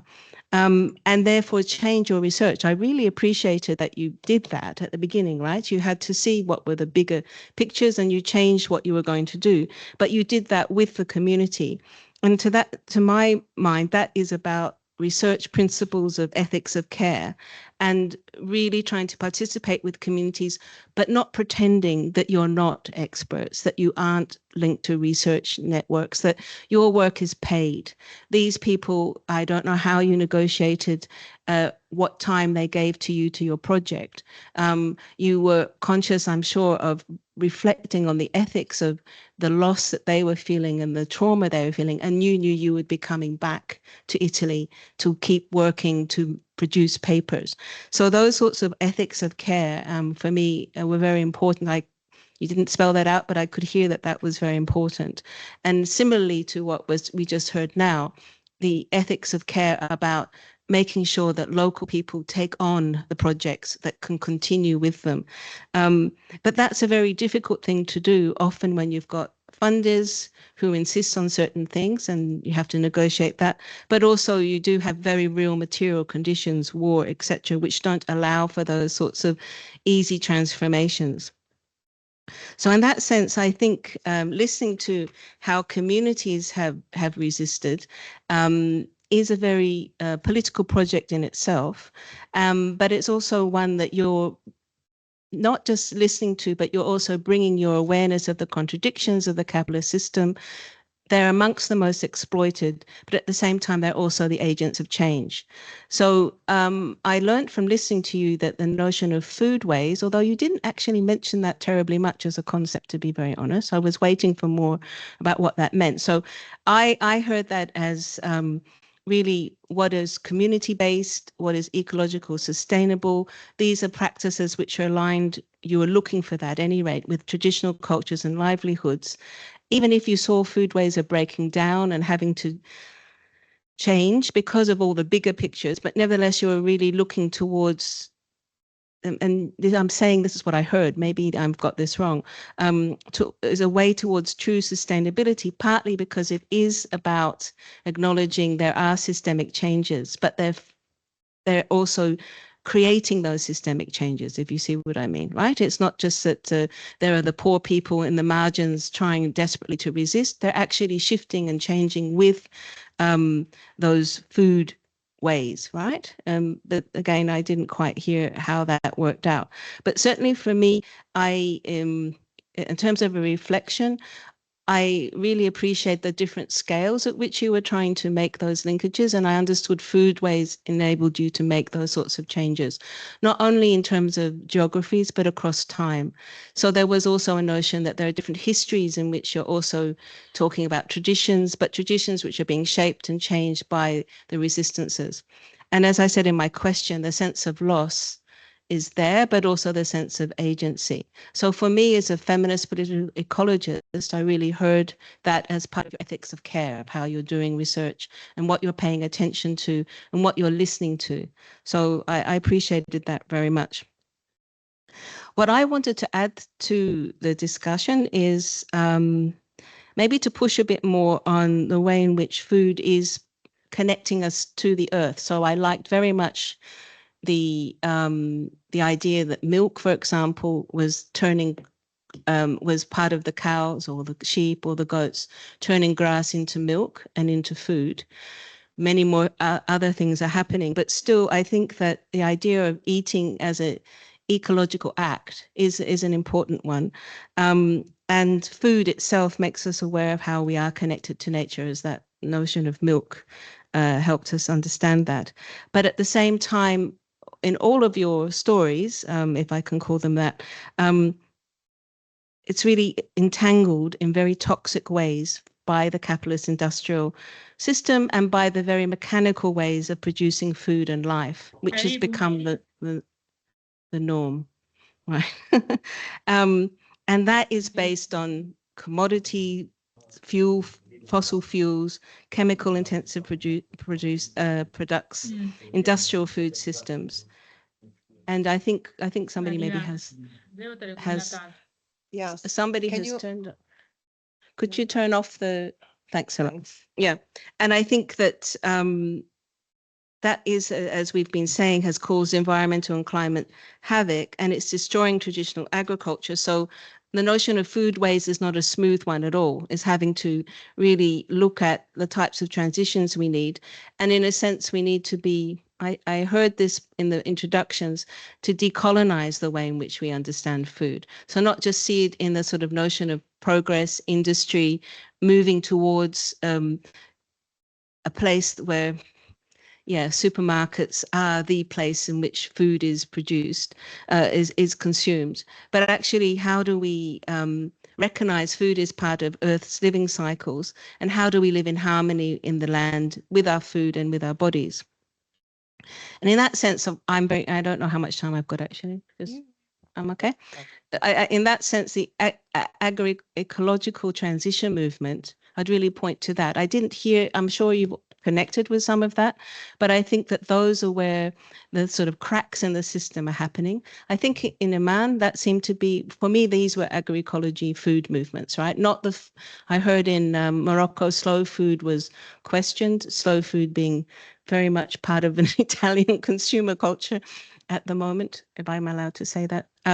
But I think it was, for me, very important to say that that's, slow food is not what I mean here. I mean, the agroecology transition movements, and they're really trying to transform food systems towards sustainability, working towards social justice as well, which you can't separate that out. And there are many different ways in which this is much more sustainable, equitable ways of producing food. And I can hear in your projects that that's also what you're looking at. But there are many others. I mean, there's the organic farming, and permaculture, biodynamic farming, natural farming, and regenerative agriculture. So I'm assuming that foodways is also trying to see how these feed in, can really shift systems of food as well. But for me, I want to just draw attention to the work of care. This is because I've been very interested in this in other areas as well, but the work of care in determining food cultures. And here, if I'm allowed to do a plug, I'm doing this drawing from my book, which will come out in December by Bloomsbury Academic on conundrums of care, which is really about different understandings of care. And when I was looking, when Paola asked me to come and speak with you, I was thinking about, well, what did I write about food? And I realized that actually what I did write about was meals. So I'm going to talk a bit more about meals, even if, of course, as you pointed out, in many ways, care work is part of food production. And it's, even if it's invisible in the sense that we normally relegate care to the work of women in the private sphere, and people prepare meals or do their care work out of love for the family as wives, mothers, sisters, daughters, and they do that in exchange for protection, for housing, etc. And if I can be a little bit more feminist in this sense, in many ways, when we talk about food production, when we talk about the ways in which we understand work, today's gender, class, and racial power relations means that often the people who are furthest from the ideal of the white Western male working body are not seen or counted in economic and legal systems. And I think I would really ask you to consider that in your own analysis, where you see in foodways the gendered relations. In some ways, you have brought a gender lens to it, but in other ways, I'm not sure if you have. So this is a bit of a provocation in the sense that I would argue that women's care work has really shaped food traditions and cultures. And it's women's role in cultural practices which has really shaped food choices, food consumptions, and food waste. This was said in relation to milk, but it was taken as women were in a productive way, were milking the cows, were owning the cow's milk, but it wasn't then who was then producing the meals and holding the culture together through the culinary traditions and the different dishes. Maybe it's not so much, it could have been women and men, but I didn't hear the ways in which those gender relations were formed around the actual meals themselves. I heard about gathering, eating together, that sharing was important, but who was doing the preparation of the food? Who was keeping the traditions, particularly when people are moving from one place to another? And there have been quite a lot of studies now around the ways in which diasporas bring in those traditions of food into the places that they've moved to. And it's often the women that are doing that sort of work around the kitchen table, around the cooking. So for me, the concept of meal cultures maybe could be of interest to your work on food pathways. And again, it's a provocation. Maybe for you, this is not really what you think is important. But for me, by not recognizing the actual work of preparing meals, creating community, who's actually doing the work, and often that it's women that do that. I think we need to look at that if we are going to change our way of understanding food, and in a systemic way, particularly around the meaning of food. I just also wanted to acknowledge that I learned about meal cultures through another project that was done in Berlin by an Iranian woman called partire, who's sadly no longer with us. And we did for several years a project where we looked at meal cultures of the diaspora in Berlin, and also we compared it, interestingly enough, to rural communities in Italy and in other parts of Europe. And we looked at the ways in which meal cultures have actually bring people together in many different ways. And it's not here about food security as such, it's actually about continuing to give meaning and recognize food and recognize the ways in which the care taken by women to produce edible food and to create family and community lives around meals. So that the idea that people do not just eat meat, cereal, or vegetables raw, but actually they're producing, through their material, social, and cultural work, women are producing a very different way of being than the industrialized food system. So I think that that's something I wanted to bring to it, because I think it's actually linked to the bigger political issues around food sovereignty, and it reminds us of our embodied and gendered lives, connected via the practice of preparing and eating meals together. And there's a very visceral experience of making a meal. I don't mean going and having a festival or going to a party. I mean the actual making of the food and being with the food. So there's also a connection beyond just the relationships of chatting and etc. And I think meals are part of histories and traditions that have really marked different places and different cultures, and it's the care of people preparing meals which I'm trying to bring attention to. Now, I also wanted to raise, and maybe you've had this also in your project, people will say, but are you being too romantic to be looking at small marginal communities and saying that these have some answers to our big climate, our big crisis questions. And I really commend you in keeping to that really, careful work with communities as the way in which we produce knowledge, which is going to bring about systemic change.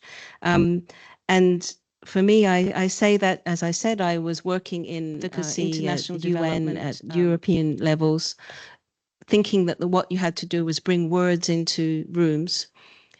When I became a researcher, what I realized is you needed to be listening and learning from different communities and connecting those.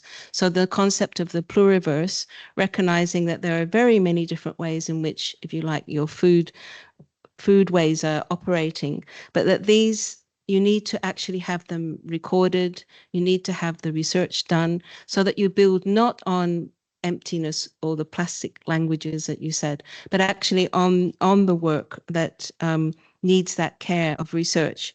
So I just wanted to mention I've been doing that with different MA students, different PhD studies in different parts of the world, in the Caribbean, Kenya also worked with pastoralists, India, Indonesia, Japan, and Rwanda.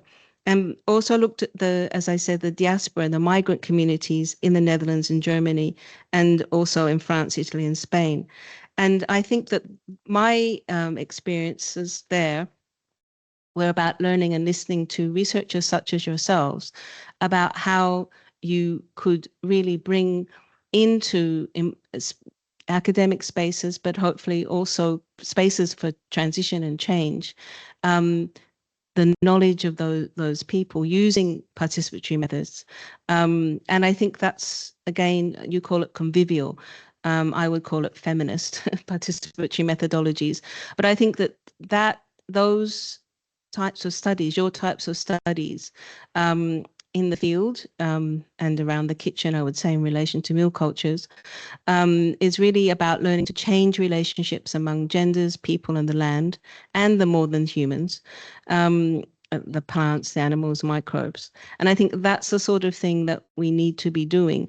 But I would add not only about food sovereignty, about food pathways, but also to think about meal cultures and the struggle also for meal sovereignty. Okay, thank you very much for listening.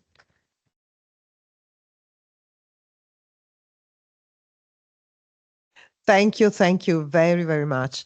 I think that since we are going to pass now to the video documentaries, I think that something about the meal cultures will be more evident. There are so many points that we haven't been able to touch upon, but they are central. So yeah, I'm really grateful for these comments because I mean it really puts together some parts that probably we haven't used to complete the picture. Of course, there are many other things that we have overlooked.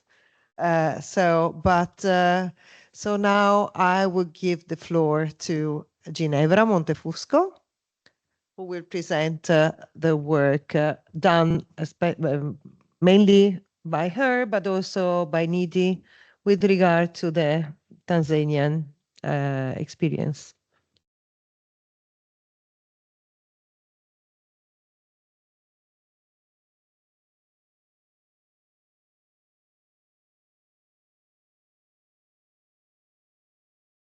So thank you very much for your contributions. And indeed, there are many connections and points that we will be able to see through the documentaries facilitated by Professor Wendy intervention, especially gendered spaces of food, care work, and meal preparation. So I'm gonna briefly introduce the videos we are about to see. So we will see 3 short documentaries or 1 video. The first one is co-produced between me and Beatrice in Sidi Bou Noir, in southern Morocco, and it will really facilitate the discourse of caring practices through food. We will see many places that Beatrice mentioned in her presentation, among which the caves and some seasides and small artisanal ports that are in a changing process right now, but as well the phases of cooking together, eating together, and going together to fish according to the Tigri practice that Beatrice introduced. The second video is more about my PhD research, which is based in Tangier in northern Morocco. And I'm focusing as well on artisanal and food fishing, but looking at how urban development in Tangier is really impacting these practices in the actual urban space. So especially I'm working on the waterfront and transformation of the coastal side of the city. And just to introduce you briefly to the concept of the video, it starts from the name of a neighborhood, which in Tangier, which is named Babhar, which means the gate of the sea. And this was a traditional fisherman neighborhood, let's say, that has been radically changing throughout the past 15 years, which has been a huge development phase of the city of Tangier. And through the video, we will walk with a fisherman who invited me to walk together to see different places of the coast. And he started talking with me by saying, my favorite neighborhood was Babhar, but now I look for other gates of the sea, since these gates, I do not recognize it anymore. So he will bring us across different gates of the sea. And the third video has been filmed by Nidhi Raj, who is not here, but will follow us online. And it is like a beautiful short video about the Loshoro food practice, but I will not say more about it because it's really clear. My videos needed a little bit more of introduction because they have more a documentary approach and explorative approach. Just a short thing about video making as a geographical practice. For us, it has been very interesting to use video making as a giving back activity, let's say. especially in the case of Sidi Bounoir, where we screened the film within a community event, which was the festival. You will see something from the video. And this was a face, like a tool to make us more recognizable, understandable from the community side. So it was really a giving back moment, which was really precious, and a dissemination tool as well as in this circumstance. But video making is an active part of the research. It is a way of observing through intention. It has like many meanings actually, but it is a sort of visual field note. So it's something that is nice to go back to it in order to delve more into what you see, especially when you relate with turbulent matters as the sea, as in my case, and with more than human subjects. Think about the many shifts of the sea and its temporalities. How can you give them back without sound or without extended movement that video allows? But this brings also a question about the power that camera brings to the table and the negotiations we wanted and were forced as well to do with the communities we work with in terms of the role of visibilization and the ethics of showing and being captured and all of that. I'm bringing just these points on the table, but let's go through the videos now. We will project them all together and then we will open questions. There, so we can see them better.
توجهنا لهذه الحاجة الثقافة l'origine des sorts qui va pêcher. Ça c'est, tu connais les porcs qui nous avivent, ouais, c'est lui là, ouais, c'est la porc des sorts. Les animaux. Ma grotte, la grotte, l'intérieur de grotte. Dan tirer de grotte. Ça c'est. Ah, la grotte. Ma grotte. Ah, Voilà, les matériaux de pêche, la place d'or, le coffre. C'est la porte de ça. Suena. La grotte, Jenny, la grotte avec deux Françaises. Staan er vullen? Hein? Staan er vullen briller? Il ramassait les enfants là-bas. Ramassait les tigres, les mots. Tigre.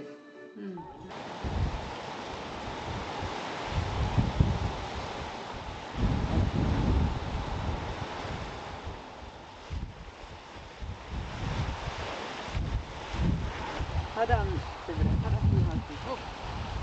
الشيء اللي ما بين احنا بحال هذا الشيء هذا الشيء اللي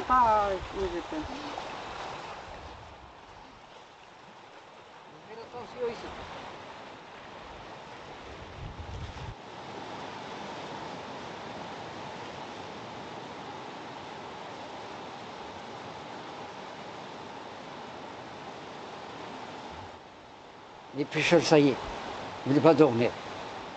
Celui-là, pauvri, moi pauvri. Tu vas dormir? Il faut. Il y a beaucoup d'enfants. Et moi aussi, pas beaucoup d'enfants. Quand on a cru sur ma fille. Allez, dégage-toi, on y va. On y va celui-là. On y va.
Sorti ici, il est passé la réserve là-bas. Par le soleil, il reste là-bas jusqu'à il est calme.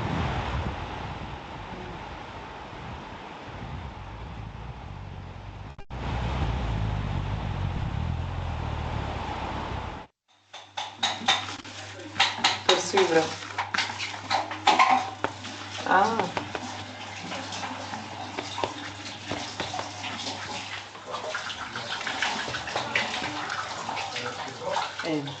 Libri.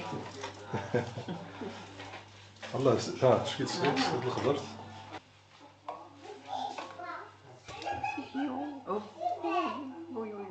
Ça y est.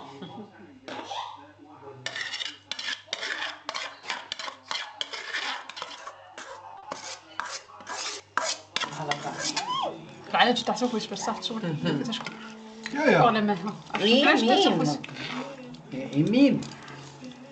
Wow. فاطمة يمين فاطمة شكرا. مين؟ Stadia. Non, شكرا على واجب. لازم ندخل التلفزيون. Toi aussi.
Amazigh. Amazigh, c'est anglo. Tigri, anglo. C'est quoi anglo? On ramasse, on récolte. Mais nous, à Sidi Bouloir, il y a un troisième signifie, c'est le festival. Alors, il y a deux tigris, deux signifiés de tigris. Mais nous, à Sidi Bouloir, il y a trois périodes, il faut les mer et le festival. Bravo, Rona. Bravo.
Dolce italiano.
know what you call this? Arabic, mraga. Mraga. Mraga. Like publicity. Like? Like publicity, like science. Ah. Put it mraga on the water to bring the fish.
They call it حجر الصفر. What does it mean? حجر الصفر, yellow rock. Yellow. Yellow rock. Do you fish there sometimes? No, I don't prefer this. You know what? Too much people. Exactly.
Standing there with the camera, I realized lo choro is more than food. It is a living memory of hunger and strength, a story of care, resilience, and change. Once borrowed, it has now become a gesture of belonging, carried forward in every meal.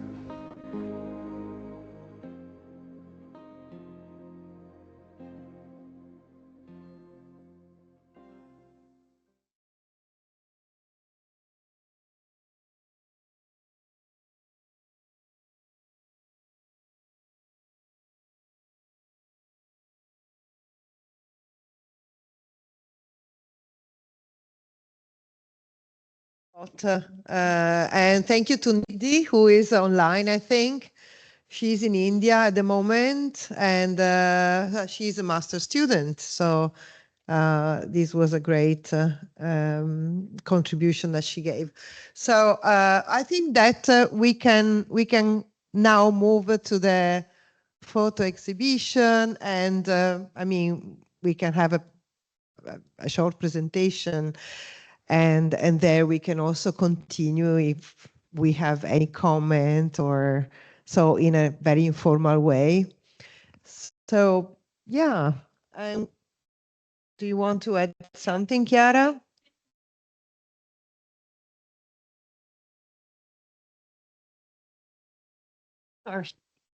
Okay, so since part of the Tanzania team is not here because it's based in Tanzania or in Mozambique, so they won't have the chance to reply to your queries and comments.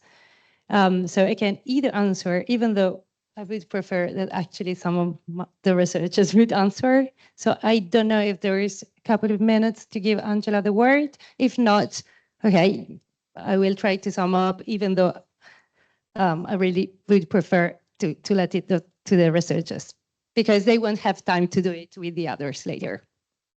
Okay, thank you. Maybe we can have time for one question or one comment. Yeah, anyone? Okay. Okay, so Angela.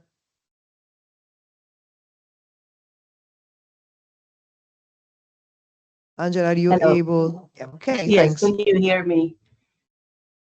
Yes, we do. Okay, thank you very much. Well, actually, the video by Nidhi about Lo Choro already answers some of the provocations by Professor Wendy, which I liked very much, and especially the question about the preparation of meals. And I realized, why didn't I say anything about it? But I remember now why, because although in relation to milk, it is the women that usually prepare all the milk, but also the meals at home.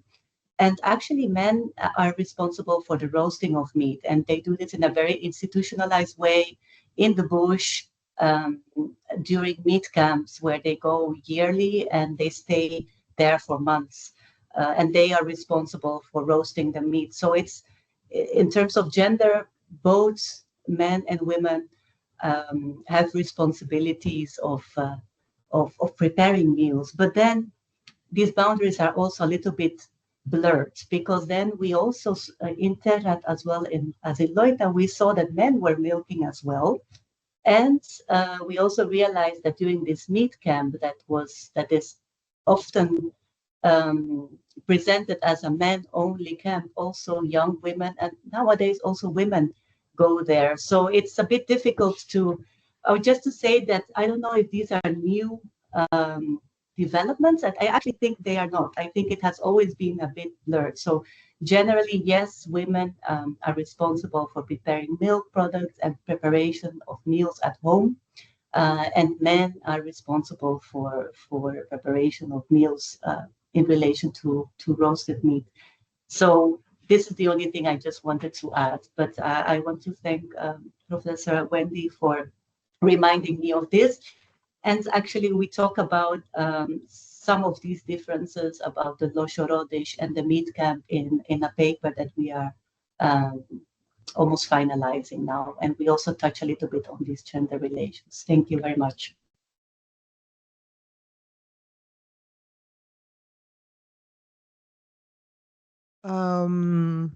Yeah, there was a question from the audience to Wendy's presentation.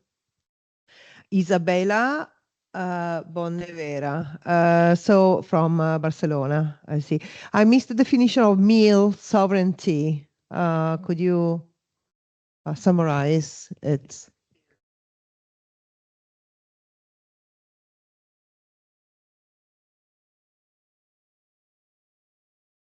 Oh, thank you for that. I think the notion of meal sovereignty is, of course, just trying to say that it's not just about food. It's also about acknowledging the work that goes into preparing meals, and that is also breaking down if you're not giving women time to be working with the meals, if you're not recognizing that as part of tradition. And I think it's, we talked about the slow food movement. I don't mean that. If you're not slowing down and giving space to that, and accord that is also a part of our knowledges, in the way that food sovereignty is saying that peasant movements are needing to be acknowledged as people who work the land, who are have the agency to do it. I think meal sovereignty is also about allowing that the work that's done in the kitchens or in around the fireplace or wherever meals are prepared is also a very important part of our relations to food. So that if you're talking about foodways, then you have to also think not only about the food that's produced, but also the meals that come from it. Because in the end, as I was saying, you don't eat the raw wheat or whatever. I mean, that's an important part of it, but it's how it's produced. And that nice little film we just saw shows that. And it's theorizing that into your foodways project. That's what I was proposing. I mean, I see that it's all there in many of the framings of the questions you're asking, and the focus that you have, as I said, around an ethics of care, both in terms of the methodologies, the relationships you're building. I was just saying, but it's not just food, it's also meals. And it's not just conviviality, it's hard work to produce meals, and it's a history and a culture and a heritage, really, that people just take for granted. It is very gendered. It's not just women, but it's often women who are leading that. That's what I meant. Thank you. Thank you very much for the clarification. And yeah, I see very much that a lot of contribution, I mean, regarding this topic is from anthropology. We have to acknowledge that. But also I see that the geographical perspective is very important. That's why we wanted in our research to really demonstrate how also the relationship between human, non-human, but also the space and how the environmental change and how the ecology change, but also how the territorial routing has an important is forming an important component, and how all the types of resistance for existence are passing through food sovereignty, which means also territorial sovereignty, because food is also something that roots communities in a specific land. Everything really goes a lot connected around food. So the politics and the cultures are very, very much binded together. So and the fact that we wanted, how to say, especially through the Moroccan examples, we wanted to show how also sometimes these there is a way to see at women in a very stereotypical way. So and especially through, I'm sorry to say, through the slow food presidium, that there are these wakad mussels that in the description are fished by women and then cooked in a certain way, which sometimes they don't follow. And also, as we have seen, it's not just women that do, but actually women are also a minority. So there is there are there are descriptions, expectations, but sometimes we can see that there are a lot of surprises also. But still, I can see, and we have seen it a lot. I mean, we are writing also about, and Beatrice is writing a lot about the gendered spaces around food. So I mean, it's a lot interesting and a lot important. And yeah, so we can go to see the photo exhibition, and so I'm sorry to say, but we have to close the communication with the audience. I don't. Yeah. Yes. Yes. Do you? Is photo?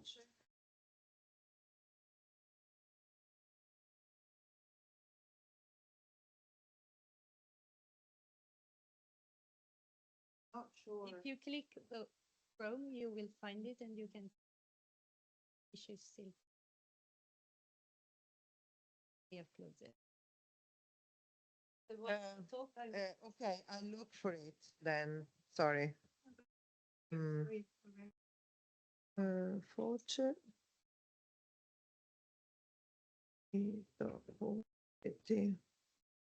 Is it fortuneunito.it? Yes. Yeah. Yeah. Okay.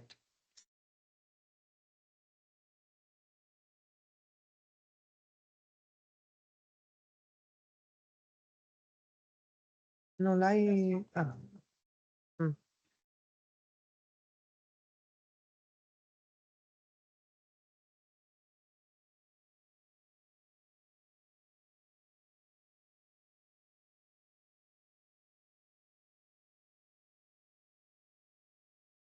Ok, lasciamolo là. Viene chiuso. No, lo lasciamo lì un pochino. Ok, but we go. Ok. Ok, andiamo. Thank you. And now we will move to the photo exhibition that is on site only. Yes. So once again, for those who want to continue following our project, I've posted the website link in the chat. We also have an Instagram group, which I invite you to follow, and I will post it in a minute. There. Yeah. But for the moment, bye-bye. Bye. Bye. Bye. Thank you. Bye. Thanks a lot for being with us.